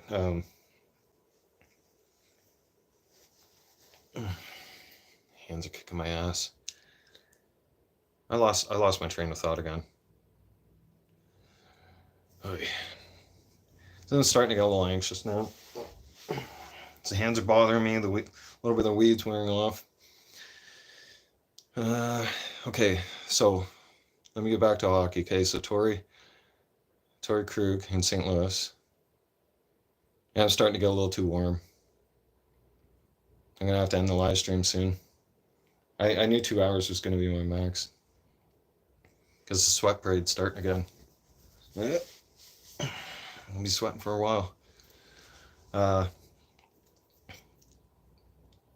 In St. Louis, I don't follow the team much, but I think Binnington is done. I think Binnington was done like last year or the year before that. I think they're just, I don't even know why they're holding on to him anymore. I mean, as soon as he won the Stanley Cup, that man's mind changed. Yeah. Didn't you all notice that? Nick, you definitely would have picked up on that. He used to play his heart out. He used to be fantastic, phenomenal. He was on cloud nine. And then as soon as he won the Stanley Cup, wow, that really put his heads into the clouds. Because then he thought he was greatest of all time now. It will get to your head. Oh, yeah. Here's another thing that really, really, really basically puts the icing on the cake when it comes to the NHL here, okay? I like analyzing this, okay? Yeah, I gotta drop something too. Yeah, you right off the channel. Bye.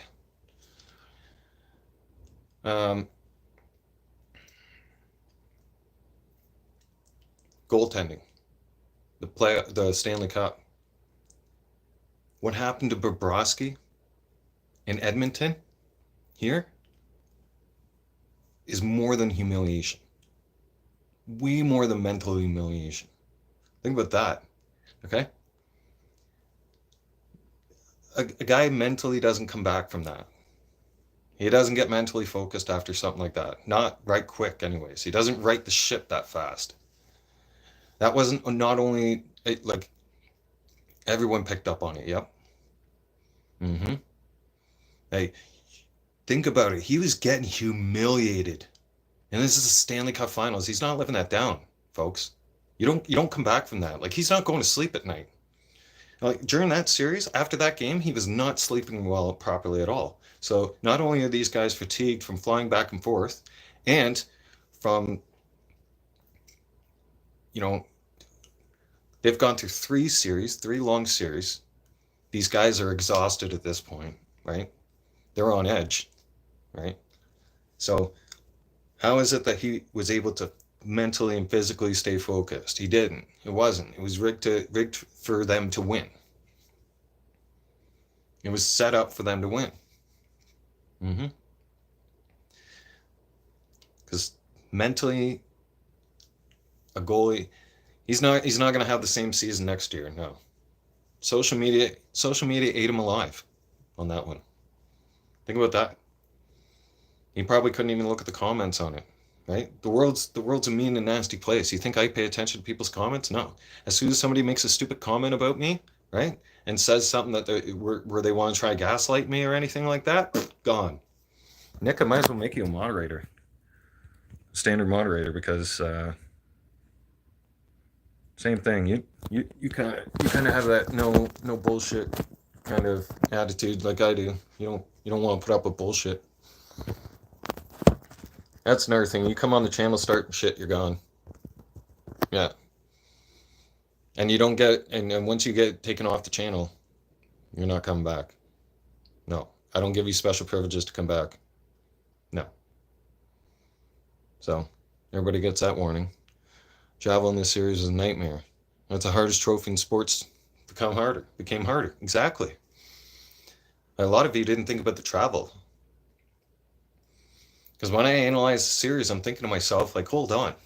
Like, not only are you mentally and physically and emotionally exhausted, but you're getting on a plane flying all the way across the country. That's not an easy flight. No. I've flown many times from Edmonton to Toronto, right? And even that 4 hour stretch, that's just to Toronto. They still got another 2 hours after that. So that's 6 hours. But what a lot of people don't understand. So after they're done, full throttling it on the ice, right? As soon as that series had to head to Edmonton, this is how I'll tell you exactly how it goes for those guys. Do you tell? No, they're not going back to the hotel. They're taking their gear off, okay? They're hitting the showers quick times. They're getting their gear on. Their stuff's already taken from the hotel and loaded on the bus, okay? They're getting on the bus. They're heading directly to the airport. They're getting on their plane and they're leaving. And they're in flight. So that takes a toll, and then they got to stay awake for that. They cannot get a single ounce and not even think about closing their eyes till they get in flight. And then there's guys that can't sleep during flight, and there's guys that can sleep during flight, right? And then there's guys that get jet lag, okay?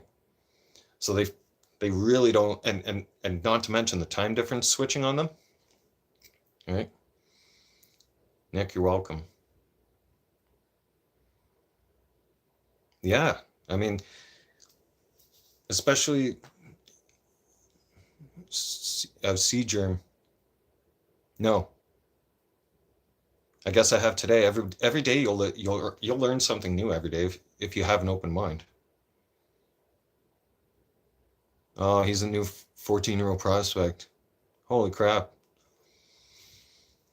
I know the game is getting faster than it was when I was watching it, right? But geez, man, you can't let like these 17 and 18-year-old kids in the league, they're gonna get hurt. Yeah, because you got seasoned guys who have already been in the league, and sooner or later those junior kids that are coming out there, they're gonna get their bones broken. Is what's gonna happen. Some of these guys are gonna break their bones and seriously hurt one of them. Connolly, welcome back to the channel. And it's facts though, right? Look at Crosby when he first came in the league. As soon as he had his first concussion, that guy had a concussion problem. Now he has concussion problems. And sadly, once you start developing too many concussions, especially in major league sports, right? You don't come back from it. The situation just deteriorates. The more concussions you keep getting. Sadly, it ran in the Lindros family. Brett, it started with Brett. Okay, Eric Lindros's brother. Brett ended up he had to walk away from the game, and it broke his heart. And you could tell it broke his heart, and it still breaks his heart. But he had to walk away from the game, or else he was going to die in the game. There is big injuries not being called as well. Yeah. Jeez, 13 years old, 6 foot, and already 150 pounds. Holy crap, I'm 150 pounds. That's ridiculous. What are they feeding that kid? Right?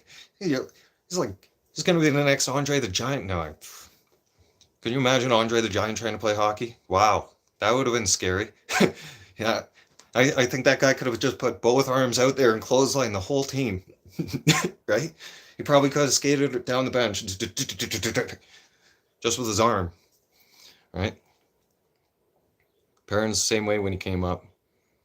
He was slick dangler, but had changed his play style after too many headshots. Yep. Okay, so before we get sidetracked away from Brett ended up having to walk away through the game. Guess what happened? It went right in. It followed with his brother.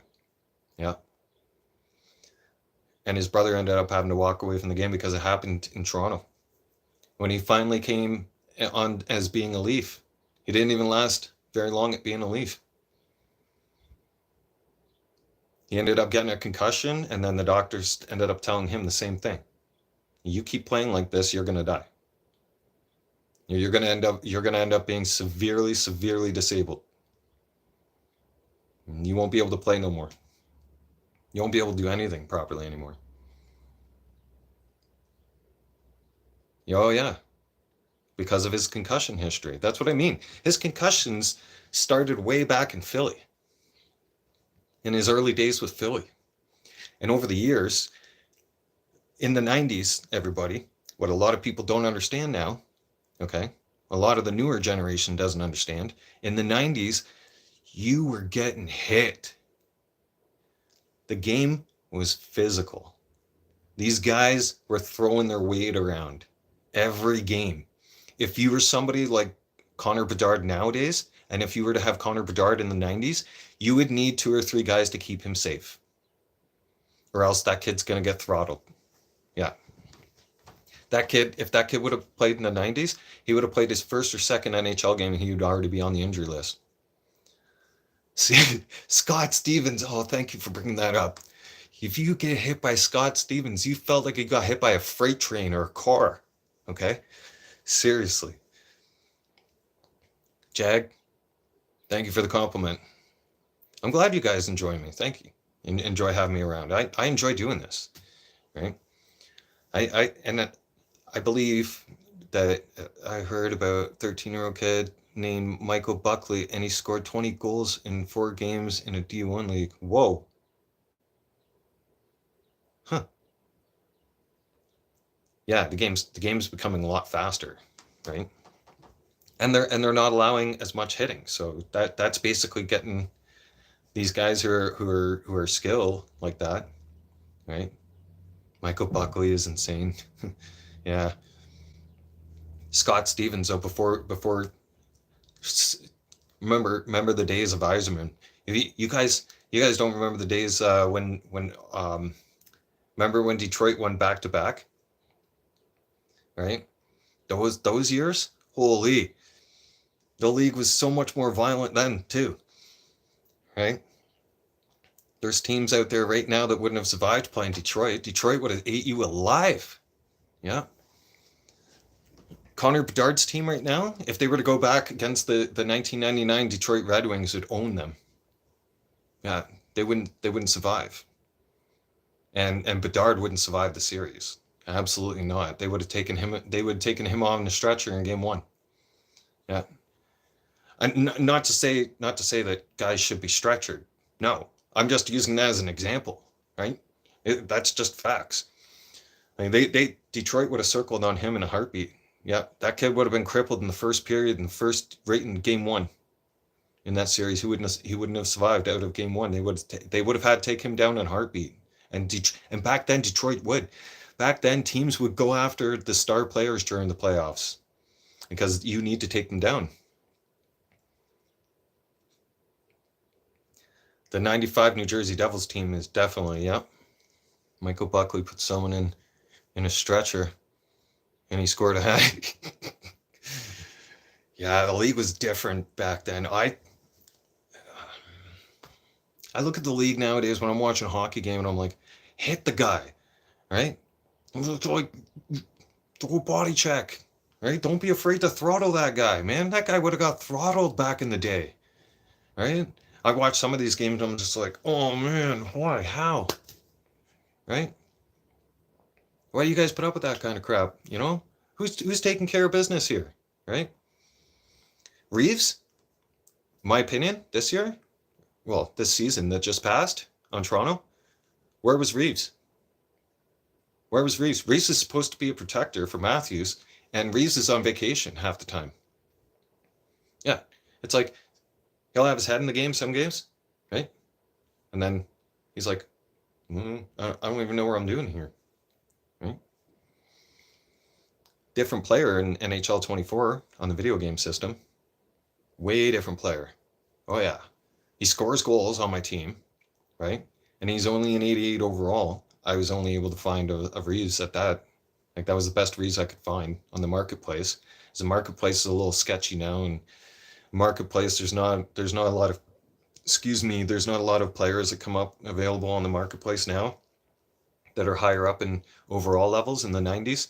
They're still pretty expensive, and the new NHL will be out in October, so we still have Just July and August and September left. And a lot of us do play still in Hockey Ultimate Team on NHL 24 is still very active. Yeah, because even though the playoffs are over and the Stanley Cup's done, I still have hockey fever. Yeah. That's why I own a hockey game. I have to have my hockey fix. Yep. I was in Vermont. I met some kid named, he was 12 years old playing against 15-year-olds and still dominating. Wow. That's incredible. Yeah. I the league has definitely changed. I know that. And on a lot of drastic levels. And it's getting a lot faster. I just don't think that they should try and take hitting out of the game completely. Or fighting. Because that's just a part of the game.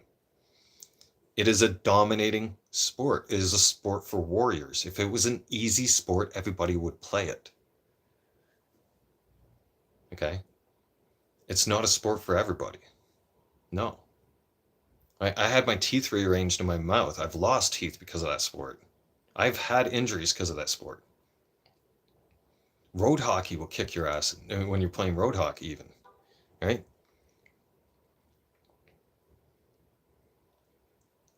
Can I say happy birthday to Jimmy? Who's Jimmy? I don't know who Jimmy is. When you tell me, then we'll talk about it. Yeah, sure.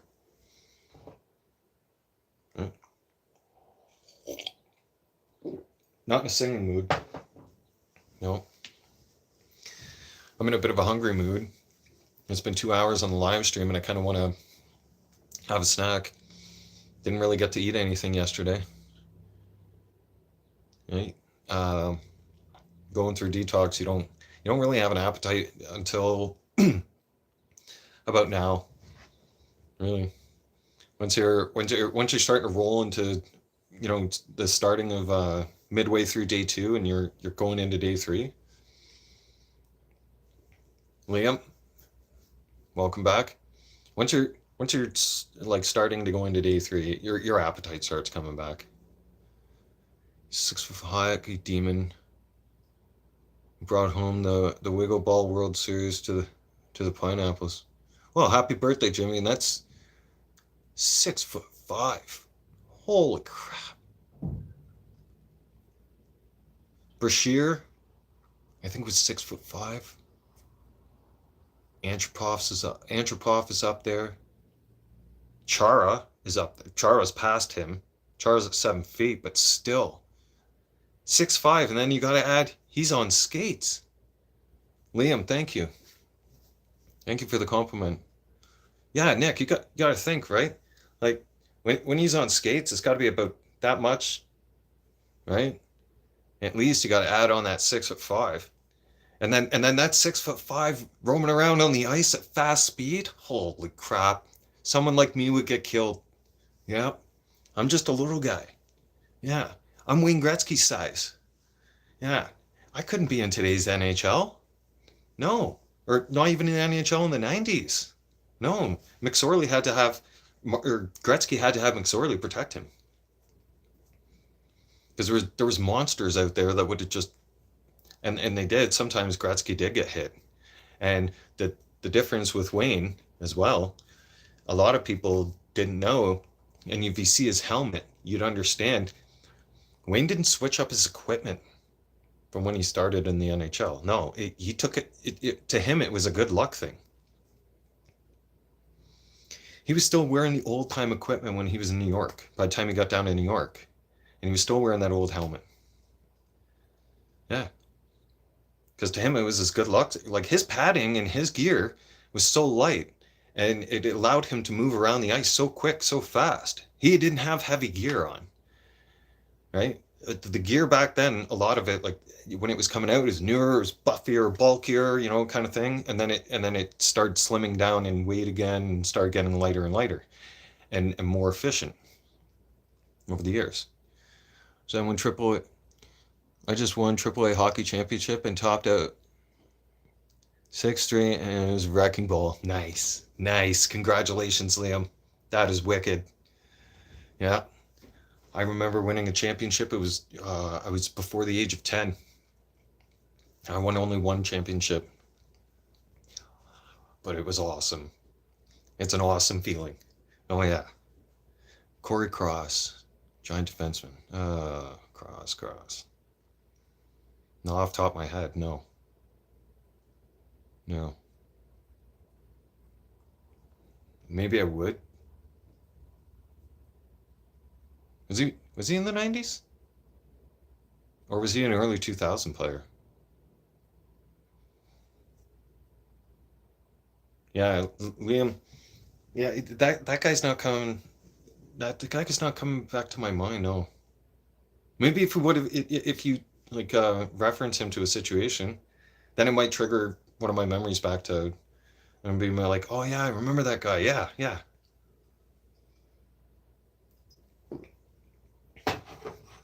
The iced tea's almost gone. The coffee's almost gone, and we've all been chatting for 2 hours and 10 minutes. Yeah, my mouth gets dry when I talk too much, and I talk a lot. Late 90s, early 2000s. Okay. Um,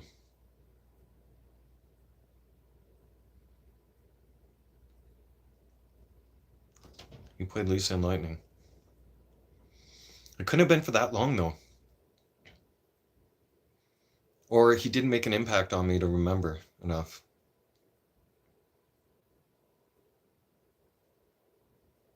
315 pounds. Holy crap! Yo, his ankles and his feet gotta be killing him when he gets off the ice.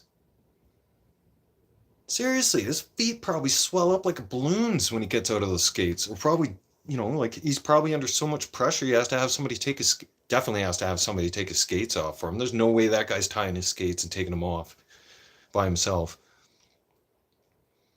Braden Stack. That's crazy. 315 pounds. Seriously, guys. Even some of the bigger dudes, right? They even complain it's a lot of pressure to put on your feet, that kind of weight. Right? Man. And is that in shape 315 pounds? Or is that like, he's bulky. I mean that guy'd be great for defense.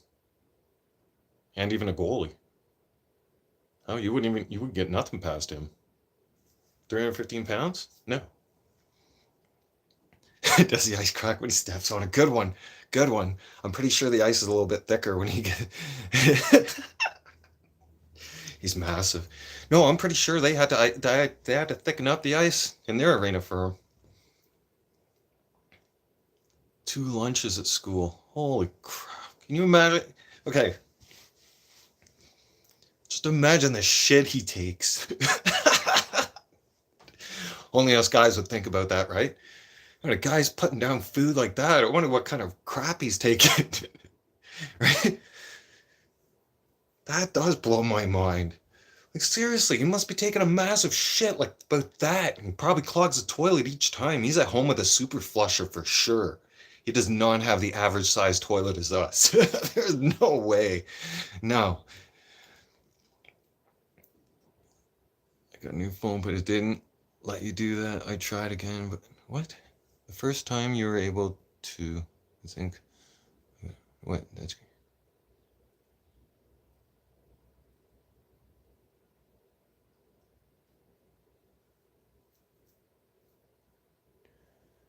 oh, okay.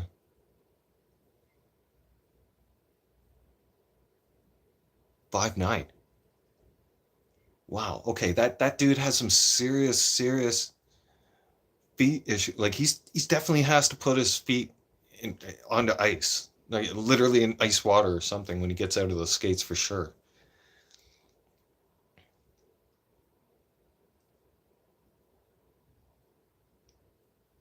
Oh, Zach's talking in the void right now. Okay. I don't know what the void is, but is that space? Whatever. It seems like there's a lot of people talking in a space nowadays. I don't know. We'll see. It's kind of a great time to, you know, be sober though. I feel. Right? He has custom skates. Thank you. I was gonna ask, and I got a little sidetracked. I was gonna ask if he has custom skates. He definitely has to ask. I was gonna mention like he's got to have some kind of a like extra wide skate, and then like maybe even a big. Oh, he definitely has to have a bigger blade, right? His nickname is MFP. Is the MFP? Wow. Just imagine getting hit by. He could crush you. He'd be the guy that would you'd be in the boards with the puck and he'd be skating at you and you'd look at him and you'd be like, oh shit, I'm gonna get sandwiched. Yeah. He'd make you flat like a pancake. Right? Think about it. He could just come up there, boom, just like that with you, right? And then hold you right there in the corner. Yeah. I can only imagine. I only imagine the things that he does to players. Yeah. He's definitely like actually, is he an enforcer?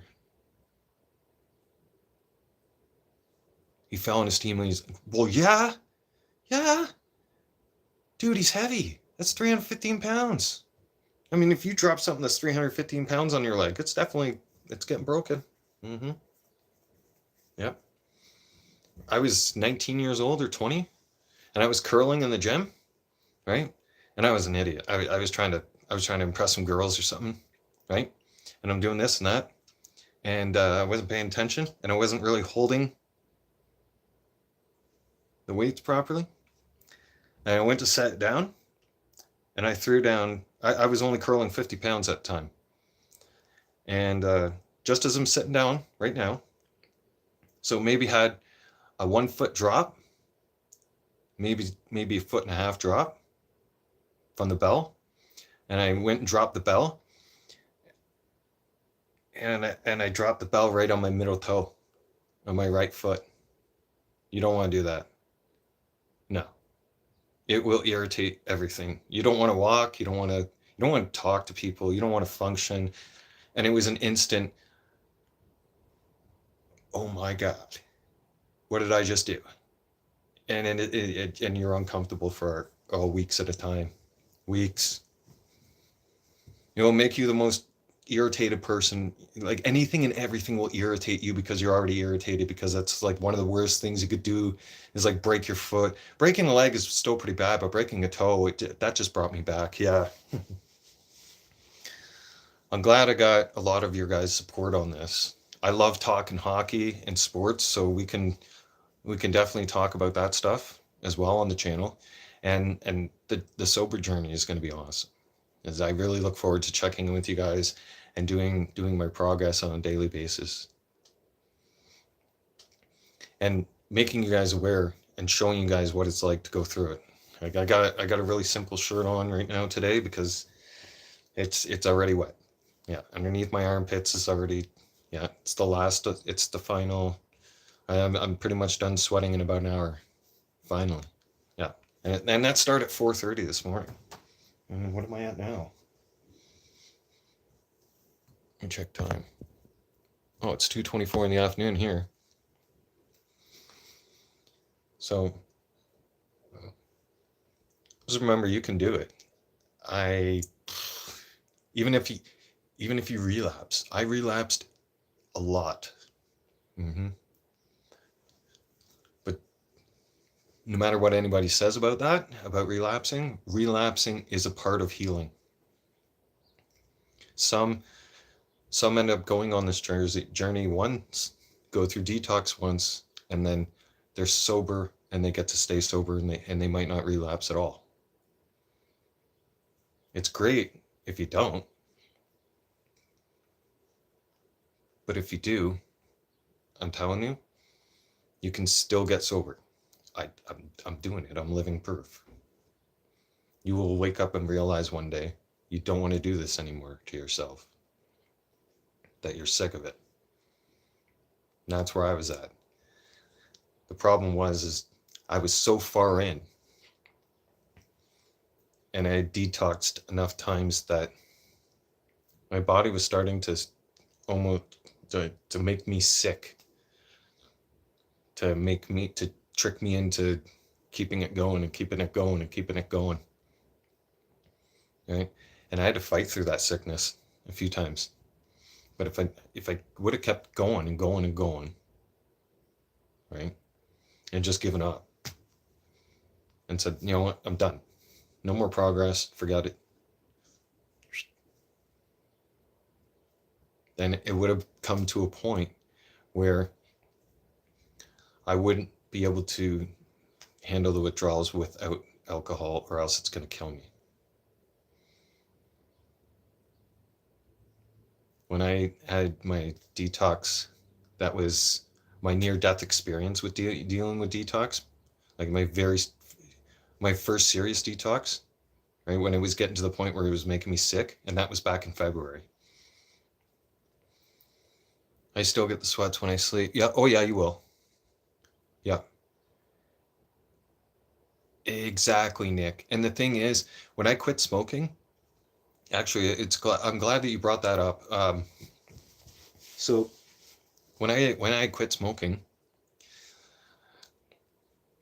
first couple days I was sweating bad. Oh yeah, nicotine. When you come off nicotine, you're smoking for years, and I had quit that back in February. Okay, the same thing happened for almost a week solid straight. It was just constant sweats. Every time I would go to sleep, I'd wake up soaked. And I started to go to bed fully clothed, kind of thing, right? Like pair of shorts, boxer shorts, and then a pair of shorts and a t-shirt. And I'd wake up, everything be soaked, my blanket be soaked. I'm doing laundry. Yep. I was doing the bedding every other day. I started doing the bedding once, or the one day, and then the very next day I had the same sweat party. I'm like, I'm not washing the bedding. It can dry out tonight. I'll wash it tomorrow. Yeah. I'm gonna smell it. It's gonna smell all over again.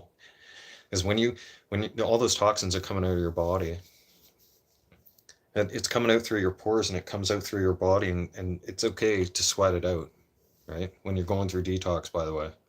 Yeah, I'm just going through day 3 now, like going into day 3, and the sweats have just finally calmed down. The sweats were like Pierre. I went through 3 of these full towels already, and clothing. Yeah, I gotta start a little laundry as soon as this live stream's over. Yep, and it dries out my skin too. Yeah, so so key things to remember as well when you're going through this detox, right? You're gonna dry out, hydrate yourself, rehydrate. Drink lots of water. And some iced tea. Put some natural sugars in your body, or make an iced tea. Don't drink pop or a kind of sugar that easily burns off, because going through this detox, it will drain your sugars. It will drain your sugar levels. You'll feel them drop too. So keep up on that. But also stay on top of it. If you want to get sober, then tell someone. Yep. Tell someone that you can trust, that you know. Yes. Tell someone that you know, okay? That you trust. Okay? And tell them, because you're going to need that person to monitor you for your first 3 days, 2 days at least. Okay? When you decide to get sober. Because most of you, when you decide to get sober, you've drank for years. Okay? And Lewis, that's the Toronto Maple Leafs. It's right here behind me. I'm not getting sidetracked here, so I'll answer your guys' questions in a second. I don't want to get sidetracked on this. All right? When you get to that point, and you need to be ready to quit. People are going to tell you to quit and quit and quit, or that you might need to quit, and some of you are going to struggle with the realization that, okay, maybe I do need help with this, or maybe they're right. And then you might feel to yourself, you might not want to admit that, You might not want to face that reality. I didn't. I was being told by many people, this has got to stop. You can't keep doing this to yourself. There was warning signs. All the warning signs were coming out.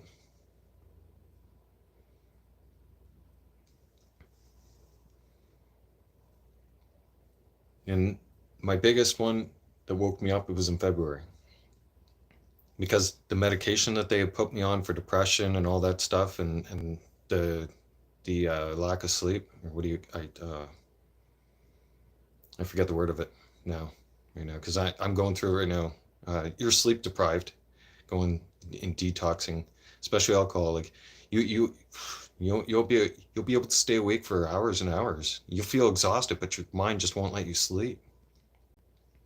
I forget what the name of it is right now, because I got too much on my mind now. I'm thinking, but I'm telling you,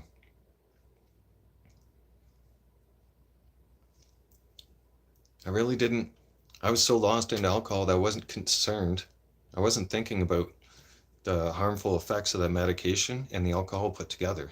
And I was basically flying by the seat of my pants. I was taking a chance every single day.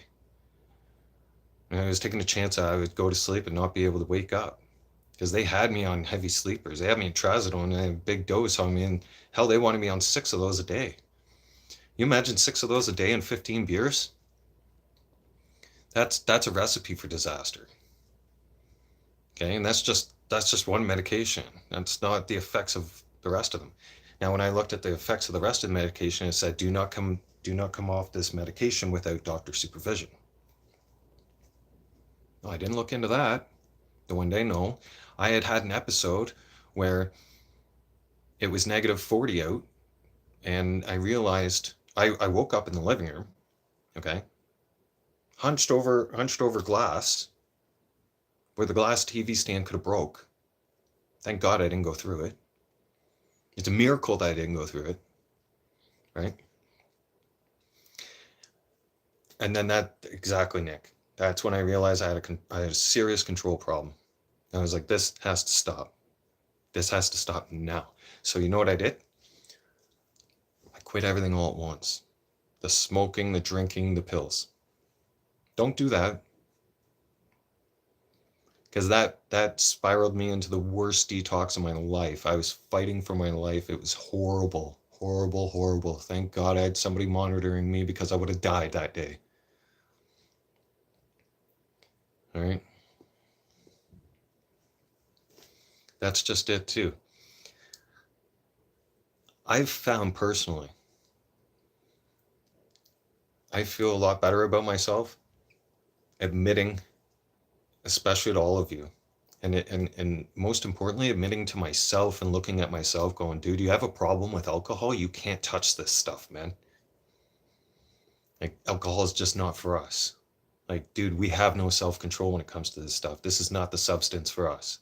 That's why I keep telling myself, especially now, and it's working. It's working big time. You have to tell yourself in your mind and take it one day at a time. Don't think about, oh, I'm never going to drink again. Don't put that in your mindset, because that's going to be an impossible goal. You're not going to accomplish that, because that's going to haunt your mind.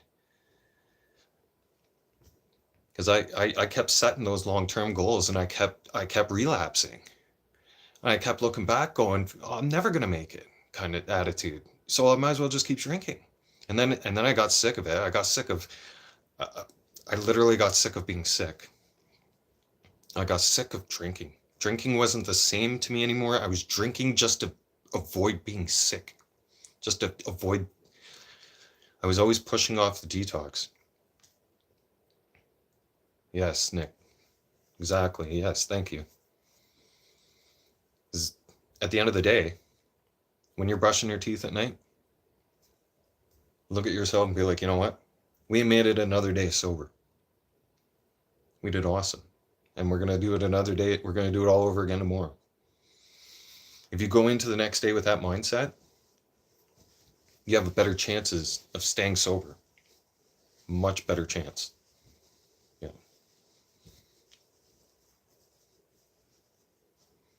Exactly. Exactly. Don't have it as forever, because that forever thing will haunt your mind. It will just give you something else to worry about. For some reason, that word forever just, plays tricks on your mind. So don't put it your mindset setting yourself up like that. Just take it one day at a time. Remind yourself tomorrow's never promised. But if you can make it all day today, then we made it another day sober. I kept telling myself that for about 8 months. I turned around and I slipped in. I started slipping up when that whole virus stuff was, when it very first started ramping out, and we were all still at work, and then they were saying the cases of this person came over from China and was in Toronto and took the subway and touched this and was on this bus and that bus. Remember all that fear they were driving into us? It changed the way I looked and everything too. Yeah, alcohol did. I'm starting to look better already, not drinking. And you guys are going to see that change every day. You're going to see the color of my face start changing. My face will get a lot better. I'll glow again, right? There'll be a better glow to me. There really will. Right now, it's not. It's slowly starting to come back. I'm slowly starting to look better. It definitely will age you quick. Oh yeah, it aged me a lot. You don't think about it. No, you don't. You don't think about it at all. And you really have to want to stop. I cannot stress this enough. You can try and drill it into someone's head if you love and care about them. But if you really want to get their mindset changed, telling them that they have to stop and that they need to stop, they already know that. I heard that. I already knew it. I needed to be led into the spot where I could detox, where I could lost 15 pounds in a month of detox. Yep. I ended up getting a little bit of a gut too, so I'm pretty sure I'm going to shed some pounds. Maybe though. Maybe I like to eat big when I'm sober. I eat a lot when I'm sober. Holy crap, I can't stop eating. It's like I go for food all the time. Like I'll have breakfast, then I'm having a snack between lunch, then I'm having lunch, then I'm snacking between. I can't survive between eating lunch and dinner without thinking about food. Like I need to make a snack, and I'll eat vegetables. Like I I mix I make smaller snacks, and I make meal portions as well. Right? I'm smarter when it comes to in the kitchen meal prepping, and especially if I know there's some like hot days coming up. Oh, I'm not turning on no oven or no air fryer, or no, definitely not turning on the stove. Right? We're gonna have things prepared, and then some. Some of those days it gets so hot, I make salad. Yeah, with a bunch of vegetables, onions, you name it. Bacon is in there. Sometimes eggs. hmm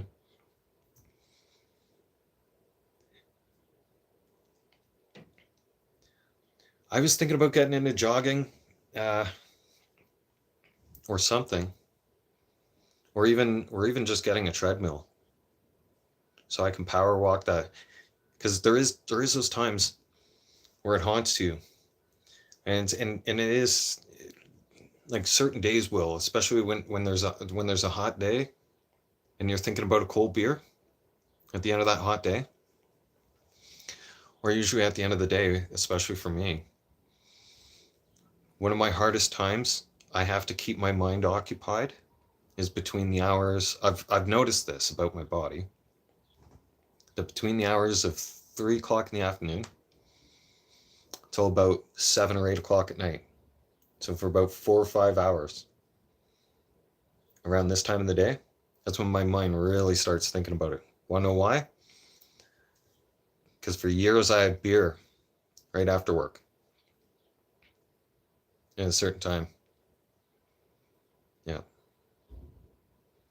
So this is usually around the time of day where I'll sort of lead myself into the kitchen, because it's now what, 2:40. So in about 20 minutes, 20 minutes from now, I grew up back east. Okay. So I grew up on the Eastern Standard Time schedule. Out west, we're on Mountain Standard Time. I've been on Mountain Standard Time for 10 years. My body has never adjusted to Mountain Standard Time. Some people's bodies do, others people's don't. Especially, I've talked to immigrants who come from other countries. Their bodies never adjust to the time schedule either. Their bodies still stay on home schedule. That's why you wonder why when folks come over and they've immigrated from another country, you wonder how they can still be awake all night long. Because over there, it's daylight. It's daytime. Especially in Philippines. Philippines is 12 and 13 hours.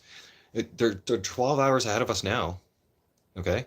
And then they're 13 hours ahead of us at when it comes back to the fall. Just to give you an example, right? Imagine being on that schedule your whole life and then coming to a whole new country, a whole new time schedule. And now you're 13 hours behind. Holy crap. When I went over there for a visit, it messed me up. I could not get proper sleep whatsoever. They would sleep during nighttime over there, right? My ex's family, and me, I'd be almost wide awake. I'd be wide awake. The only way I could sleep was if I got shit-faced, as if I was drinking. That's another thing too. Insomnia. Yeah. Years of drinking you can develop insomnia. And that can be reversed. It takes a process. I found out my severe PTSD ain't going away. No. That sucks. I looked it up. I was sweating really bad today. Or not really, really bad, but I mean, I'm sitting there going through detox and whatnot. And I started thinking to myself, well, is PTSD cure? Like, I have pretty serious PTSD, and I'm worried, and my mind's worrying. I'm like, is this curable? You know, am I stuck with this? Like, I can't be stuck with this. There's no way. I don't want to have a nightmare like that. It's horrible. There's ways to treat it and to cope with it. So I'm going to be looking into that, keeping my mind busy, exploring options, and making sure that I fit that into my diet as well. Diet of doing things, of having my schedule during the day, routine. I mean, yeah. As long as you keep your mind busy and you're learning something, I found if you distract your mind like that, you'll have your moments where you want to have a drink, and you're thinking about it and thinking about it and thinking about it. PTSD is horrible. I would not wish PTSD on nobody.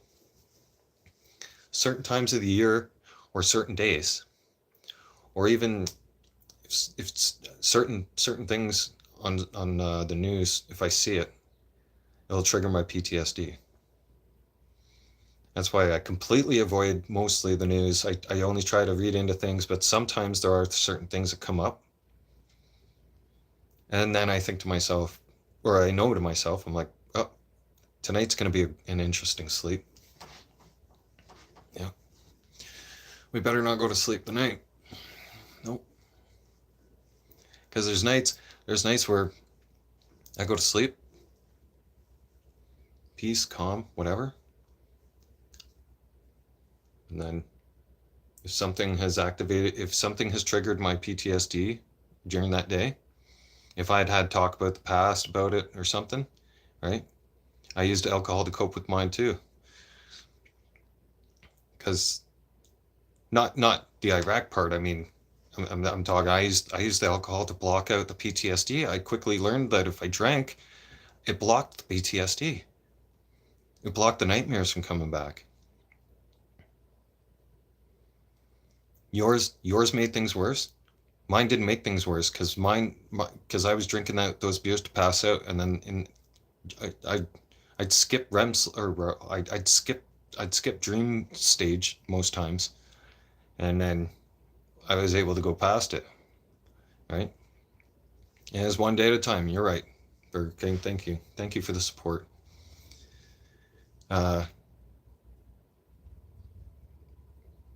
when I stop it, for me, it triggers my PTSD. And then going into the fall right now too, because it's almost October. So usually right after my birthday in August, my PTSD starts ramping up again. Right up to the 2nd of October. And then the 2nd of October, like the week of October, I won't go outside, I won't go nothing when it happened. I get very irritable, right? Yeah. I even get, um, I even can't go in big crowds. I haven't been in a grocery store in 2 years. Yep. Last time, I can't even, I can't even handle being in a crowd at the pharmacy. Oh, tried that once. That didn't go over well. No, I can't. Even when I go to the doctors, Lewis, it's Toronto Maple Leafs. Come on, dude. Right here in the background. Uh, my anxiety levels go way through the roof. My sweat's up and my PTSD kick ramps up and everything. And ugh, it's bad. I when I go for a walk, I have somebody with me, right? If I'm going somewhere that requires a long distance travel, I get driven. Okay, I ride in four wheels. That's it. Yeah. Wintertime? Wintertime, I don't even get to leave the house that much. Do I know, Shan? Yeah. Yeah, I played goalie or something for a couple periods. Yeah, I remember. When I used to when I used to drink, drinking would be able to get me out of the house and calm down my PTSD. And it would give me like a courage. It would give me courage to be able to go outside. Hmm. Yeah, she played goal. Yeah. It's Fetty. Welcome to the channel, by the way. You're new.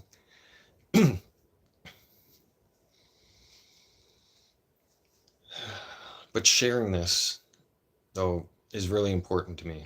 It's really helped me be successful. It has. With getting off the alcohol. The PTSD part, I'm gonna have to start managing. That's why I'm exploring options. That's why I'm already looking in and giving myself. She was your crush for a while. I think we've all had crushes on some girl hockey players. I know I have had a couple of them. One of them played in the Finn League, but she ended up being a lesbo. Not that there's anything wrong with lesbians. Just saying. Uh, no, but on a more serious note, sharing it out there with everybody, admitting admitting you have a problem, admitting you don't have self-control. It's great getting it out there. I think that I strongly believe that it's going to help a lot of people, and hopefully get the ball rolling that it's okay to talk about it. Because for the longest time I did not want to admit that. I wasn't ready to. I wasn't ready to take that step. I was ashamed. I was at that stage, everybody. And that feeling's normal. Okay? It's normal to feel ashamed and everything else. Once you're starting to really come to the realization that, hey, we have a serious problem here, we have no self-control, we need help. We need to outsource because we cannot handle this ourselves. We definitely need to discuss this, everybody, because here's the thing. Alcoholism is killing a lot more people than what they're allowing us to know about. We'll get back to that. Fetty, I'm in the middle of talking about something. I'm not going to get sidetracked here. Please. I need to get this out there for everybody to understand. We have an epidemic of men dying right now. Serious epidemic. You know why? Because a lot, and it's not just men in general, but the vast majority of them right now are men. A lot of them, with the ones who had broken families in 2020, right? And then it just kept on going. It kept on going, right? And a lot of guys' depressions got worse, okay? And they slipped into drinking. COVID took me over the edge with drinking too. Yeah. Fetty, I said, yeah, welcome to the channel. Chill out. Dude, cool. We can be friends. Yeah. I'm just in the middle of talking about something and I don't want to I get easily distracted and lost. Okay? I want to stay on topic here. It's a very important message, and we're not steering off this topic, so please stay focused. Okay?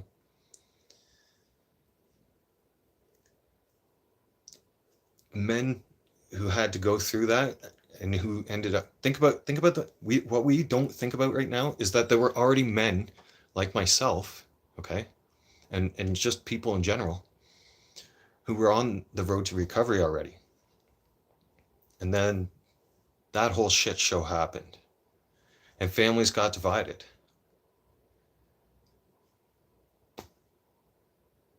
People like me went straight off the road from recovery and dove right back into my whole same lifestyle.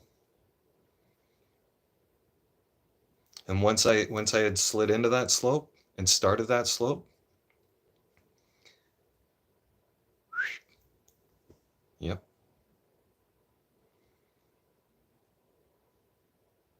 Got right back into all my old habits.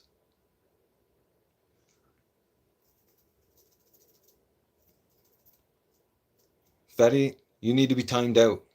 Nick, don't get rid of him. But Fetty, last time I'm telling you, calm down.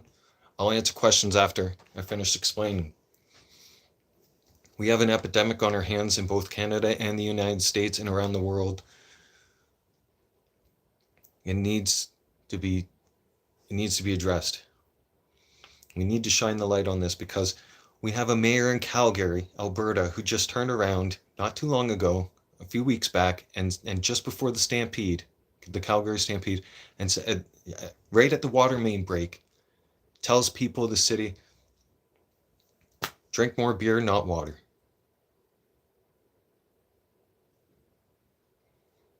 So like I said, triggers like that, you put ideas like that into a recovery addict's head. You can't say stuff like that on TV, especially with a population that that has that vortex. We're all stressed, but we're here to de-stress. Don't worry. Hear me out, okay? Everybody's getting stressed, vortex VR, but we're all trying to chill out together. That's why I think the more we share all this stuff is very important, because it's a mental health crisis is what we have now. You have a lot of adults right now and people who lost their families are so deep into depression that they want to get back out, but they can't get back out. They can't do it on their own. And then there's a lot of them are too ashamed, that thinking that they screwed up recovery and they can't get back on it. Jimbo, please stop interrupting me when I'm speaking. There are people dying left, right, and center because they were on the road, they were on recovery, and they slipped right back in, and they are trying to get off of this stuff again, and they're detoxing, but the detox part is killing them. Yeah. Because there's too many men who were on that path to success and recovery, slipped, and now feel too ashamed to try and venture back out on that road to recovery again because they're afraid that they're going to hear it from everybody. You have OCD? Yeah, I deal with that. No. You're fine. I get stressed a lot too. Yeah.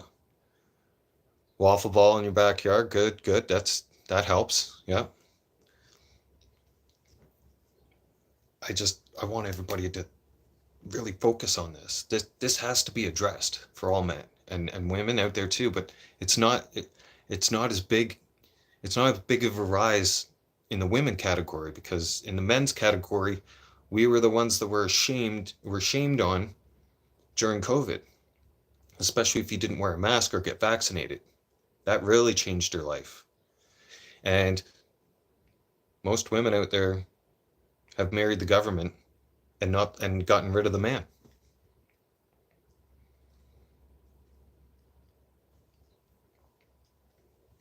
There was men out there that had complete built up lives with a person that they thought they were spending the rest of their lives with, completely sober as well. Raised kids, thought they were doing the right thing. Then it came down to getting a vaccination. Well, that divided a lot of families, because suddenly there was the mom movement where, well, we can take the kids from the father, especially if he's not vaccinated, and we can keep the kids from him. Well, now all of a sudden you have a man who's built up his family, his whole life, his future, right? And then think about this. And then it all gets taken away. All of it. All of a sudden, the woman takes him to court for custody, wins custody over the kids because he still refuses to get vaccinated, right? Okay.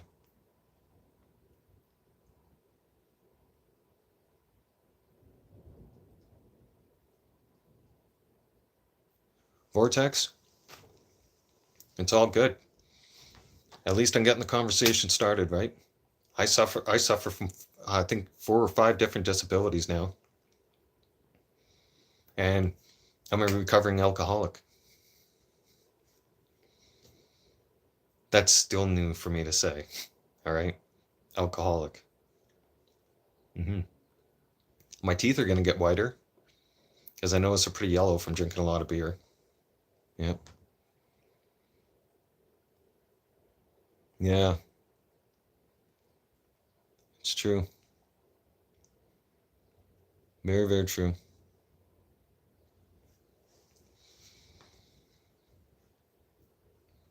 But you're not alone. You guys are not alone anymore. No, you have a place to come talk, right? You may like, look, Bam admitted his stuff. I can admit my stuff too. If Bam's getting, maybe people look at it and be like, he's putting it out there front and center, you know, so people can get some help. The more we talk about it, the more we can reach out and help those. Please, my message to all of you, very importantly, is this. I cannot stress this enough. All right? Please, please, please. If you know a family member or even a close friend who was sober or wants to get sober, or you know they need the help and they just don't have the help there,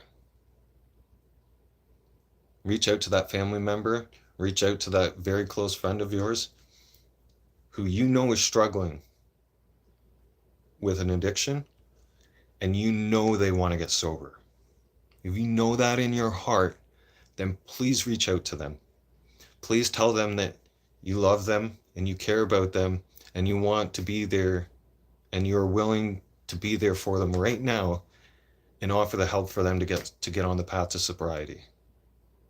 And remind them and look at them and change their mind about things and let them know you're serious, and look at them and be like, I know you want to get sober. So let's get sober. I will help you get sober. I will be that person to help you get sober. Okay?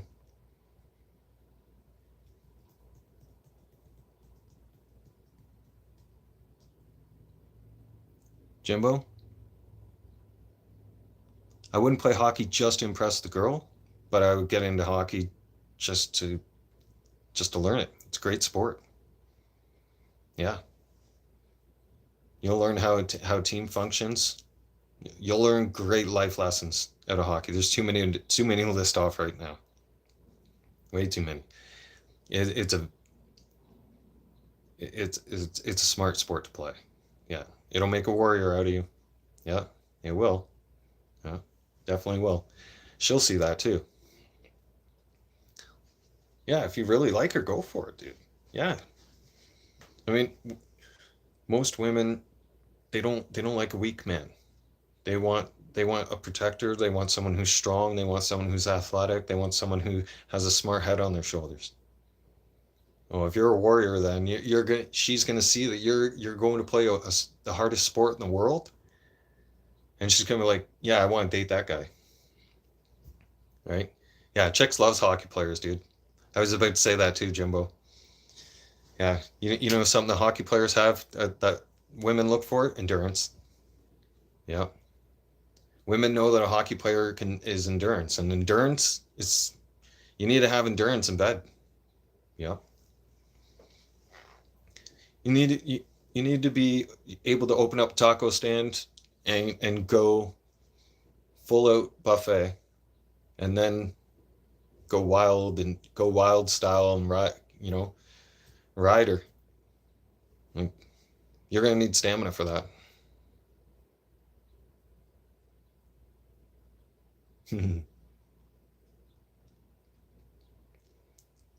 I can make it whatever I want to make it about, but it's a variety of it today, and the reaching out and telling that person is because that message needs to be out there for people, because that message clearly is not getting out there enough. Now, by the way, before I sign off here, because I'm creeping up on the 3 hour mark,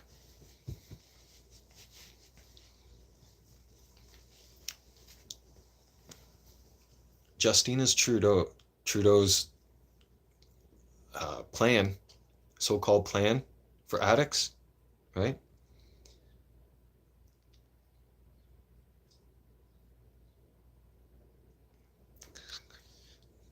Maybe call her. Don't be a little bit of a creep and show up at the door, right? Unless she knows you and she knows that you come around a lot.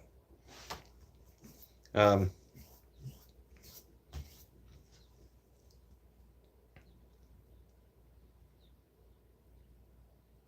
reach out, reach out to those people. Stay on track. Reach out to those people. Help those people get the help they need. It's almost coming up on 3 hours, so I'm signing off. And because I wanted to, I was I'm not stressed. I'm just I'm getting hungry now, and my sugar level's getting low, and I need to rehydrate again. I wanted to. There you go, Jimbo. That's a better idea. Uh, I was fortunate enough. I prayed about it, and I was finally able to have that person to help.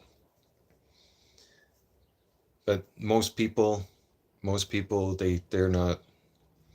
When this addiction will take a hold of you so bad, it's almost without help, it's almost impossible to get off of it by yourself once you're too far in. And if you think you're alone, right, you're not. Jimbo, have a safe and blessed day. Thank you for coming out to the channel. Just letting you guys know you're not alone. And especially when if you've screwed up, if you think you're a screw up, you're not. I've went through detox. I've had my relapses. The important thing is to have the mindset that you still want to change. Remind yourself too, alcohol is not in control of my life anymore. I am. I'm taking back control. Alcohol has had enough control of me. I don't, and ask yourself this, do you like being controlled? Because it's exactly what that substance is doing to you. It's robbing you of your life. Robbing you of your life big time. Thank you, Jimbo. I appreciate the support. And I really hope I'm helping you guys as much as I'm helping myself. I feel it in my heart I'm helping, especially by doing this. Peace out, brother. I know lives are getting changed. I feel like it's my calling through God. Yeah, I do. I feel like this was my purpose. I feel God has called me to share my struggles and my pathway to sobriety and getting in recovery, and sharing what has happened to me through through recovery and through detox, giving you guys the details so it can help, so it can help others, so they can fully understand and have a better chance of getting on that path to sobriety as well, and staying on that path, because that's the main goal, right? For someone like me, Canadian music, eh? That's our thing. Yeah, you'll catch A coming out of us a lot. That and sorry. Oh no, it's just a Canadian thing, eh?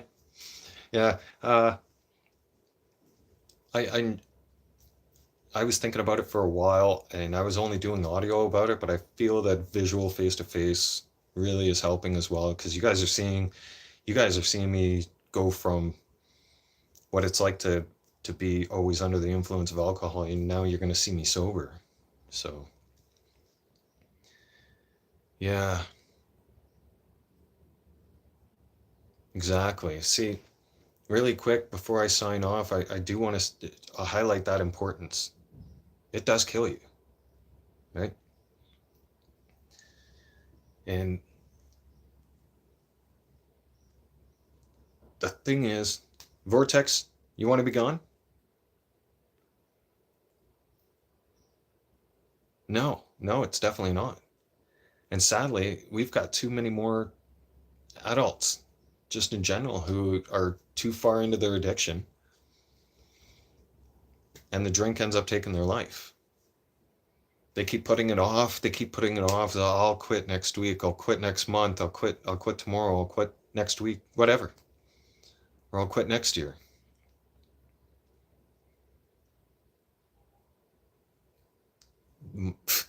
Nobody knows if we even have tomorrow. Tomorrow's never promised. So why would you put it off? Today is the day. You want to get sober? Do it now. No more putting it off. You put it off again and again, you're going to keep putting it off. You will. Be strong, take a stand, be like, that's it. No, no more. Alcohol is not running my life. Alcohol doesn't own me. I own me. I'm the one that's in control. Not the addiction. Okay? And then surround yourself by people who are sober. Get involved with people who are sober. You know, like I'm going to use Nick for an example, right? Surround yourself with people who want to be sober and who want to be getting sober, because that's the kind of people you need to be successful around.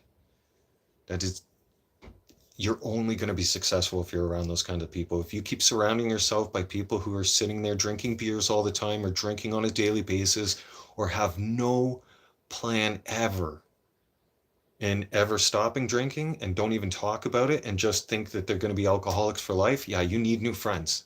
You need new people to hang around and talk to. Can't talk to people like that. You can have them as friends, right? Once in a while, but you can still keep them as friends, I mean, right? You just need to distance yourself away from them more, right? Or you just need to explain to them, you know, like, I'm making some changes in my life. I really think that this is going to be the best path for me, and unfortunately, I just can't be around what you're doing right as often as I'd like to be. Or if we're going to be hanging out, you can't be drinking around me. Because if you're getting sober, the last thing that you need in front of your face or to be looking at is the substance that you're trying to get away from, because it will claw you right back. Because if you're on Progress Street and you're doing great, and then all of a sudden you decide, somebody invites you to a house party, and you know there's a lot of drinking going on around there, guess what? chances are those people at the house party are going to be chances that people that you drank with a lot, many, many times. And you know what those people are going to do? Oh, that's great. I hear you haven't drank in a long time, man. Go on, have a drink with me. We'll celebrate. That's how it starts, man. That's how it started for me. Yep. Same thing. Same thing. So just remind yourself of that. You want to be successful? You got to take it out of the house. You got to ban it away from home. Do not go to the bar. Do not go to a party where you know there's going to be a bunch of alcohol and people that drink. You need to stay on the path of sobriety. You're going to make changes. This is how it's got to be done. Exactly. I do the exact same. My brother, my sister.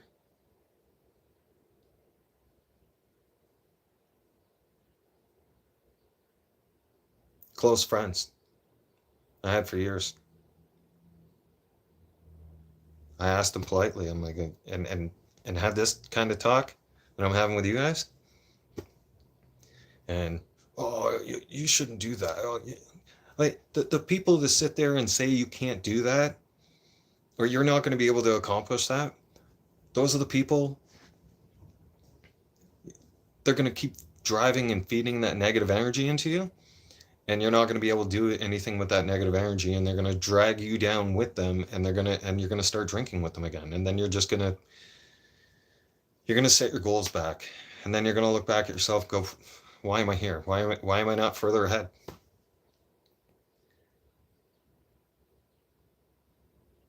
Your ex-wife, it was incredibly difficult. I I can't even have a conversation with my ex. No, because that's the type of person who's negative all the time towards me, and always tried to. I mean, even during my 8 months of being sober with her, would trigger me constantly. Well, eventually you're going to end up drinking eventually. She'd say stuff like that. She wouldn't encourage me to keep sober, stuff like that. She'd keep reminding me of my past fuck ups, and it was not good. Or say stupid shit to me like, maybe you should just go back to drinking. I liked you better when you were drinking. How do you say stuff like that when you're trying to get sober, man? Like, leave me alone. You have no idea what it's like to deal with addiction.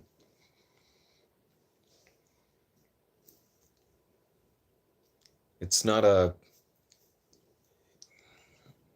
it's not a bad thing to admit. You're not alone.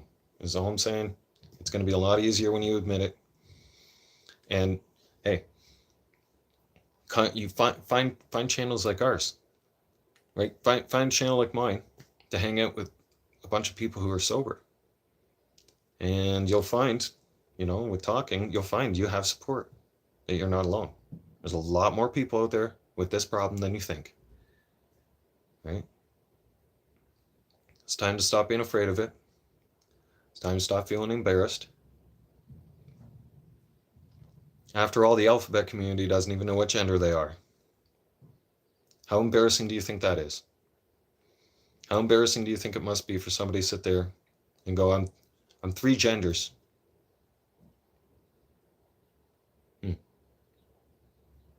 I can think of a lot of things that you might be, but it's not three genders.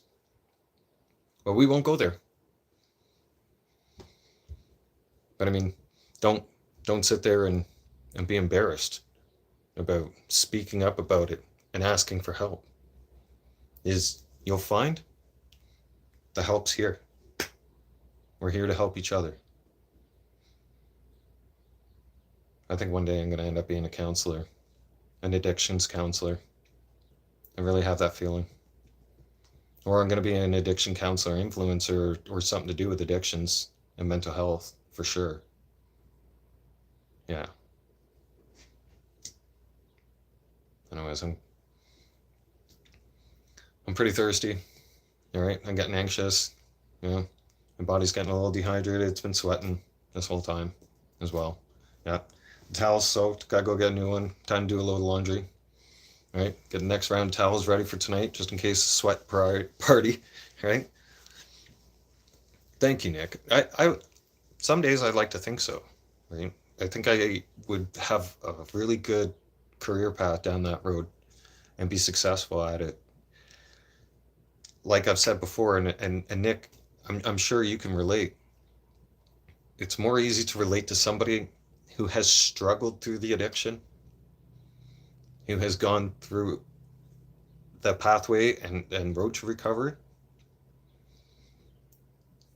are the best people to help those who are struggling with addictions as well. Right? They would be the most, they would be the most qualified.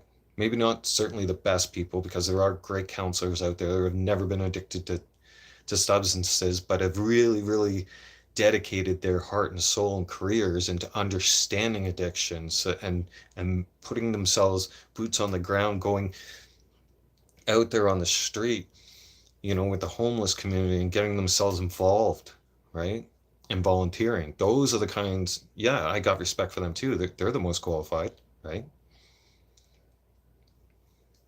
Exactly. I can empathize with you. And really quick on an example, because when I tried to go through counseling, one-on-one counseling to get sober, and it ended up, I'm not saying there's anything gender different, you know, whether it's male or female counselors, but when a counselor sits there and tells you, I understand, and it's the first counseling session, and you know, for someone like me, if I'm finally opening up to talk to a counselor, now I'm feeling like, okay, all right, this is a person I can talk to. Great. Right? As soon as somebody sits there and says, I understand, I expect you to understand on a full level.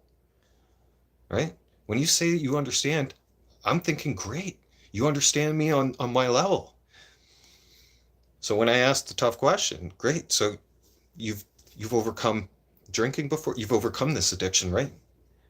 And she said, no, I've never drank in my life, with a smile at me like that, as if you're just going to listen to me and you basically don't know jack shit. Yep.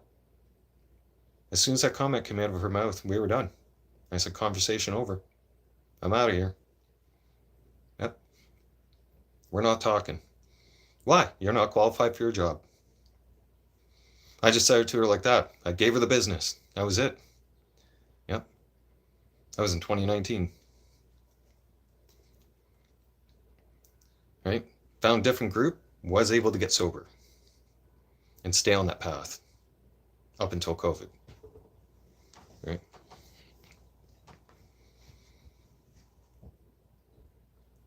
And I actually did the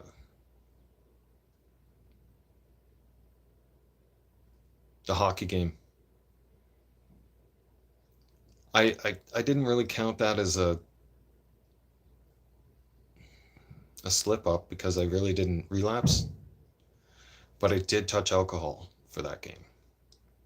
Yeah. And that was just before COVID. That was February of 2019. I went and seen the Toronto Maple Leafs play the Calgary Flames. I got the ticket from work. Work gave me the ticket. It was over $400. I treated myself to 3 beers. Literally 3 beers. Those 3 beers costed me $30. Or no, sorry. I had 5. Okay, so yeah, because I had pulled out $50 and 20. So with tax, I spent almost $70 on beer on 5 tall boys right there at the arena, and then I cut it off. And I was able to go home, and there was no beer in the fridge. And I carried on. I treated myself and told myself, like, this is probably one of the last times I'm going to get into the NHL or see the NHL game, at least like this, right? Or have the time, you know, in life to actually make time for going to the game. Some of us don't get time for that. Some of us only have enough time in our busy lives to sit there and watch in front of a TV. So when I got to go and see it live, I was treating myself. I was having a full experience, right? I ordered food, I ordered drinks, And then after that, I was like, shut off. You're not touching it again. And I was able to do that time. You're not always going to be able to do that. I would not recommend sitting there telling yourself, oh, I can have a couple beers, especially if you're going on the road of recovery. I took a chance that time and I was able to squeak by. Right? But anybody can do it. Oh yeah, I'm living proof too. Right? So we're gonna go through my sober every single day. Right? We'll go through my journey. Right? I'll be there. If I don't get to all your comments, right? I try to get to people's responses when I can. Really. Believe it or not, I'm busy too. Yeah. Everything I do in normal life that everybody else does, it's a bit more challenging for me on pretty big levels. Yeah. My hands are not the easiest to cooperate with. What are my thoughts on religion in Canada?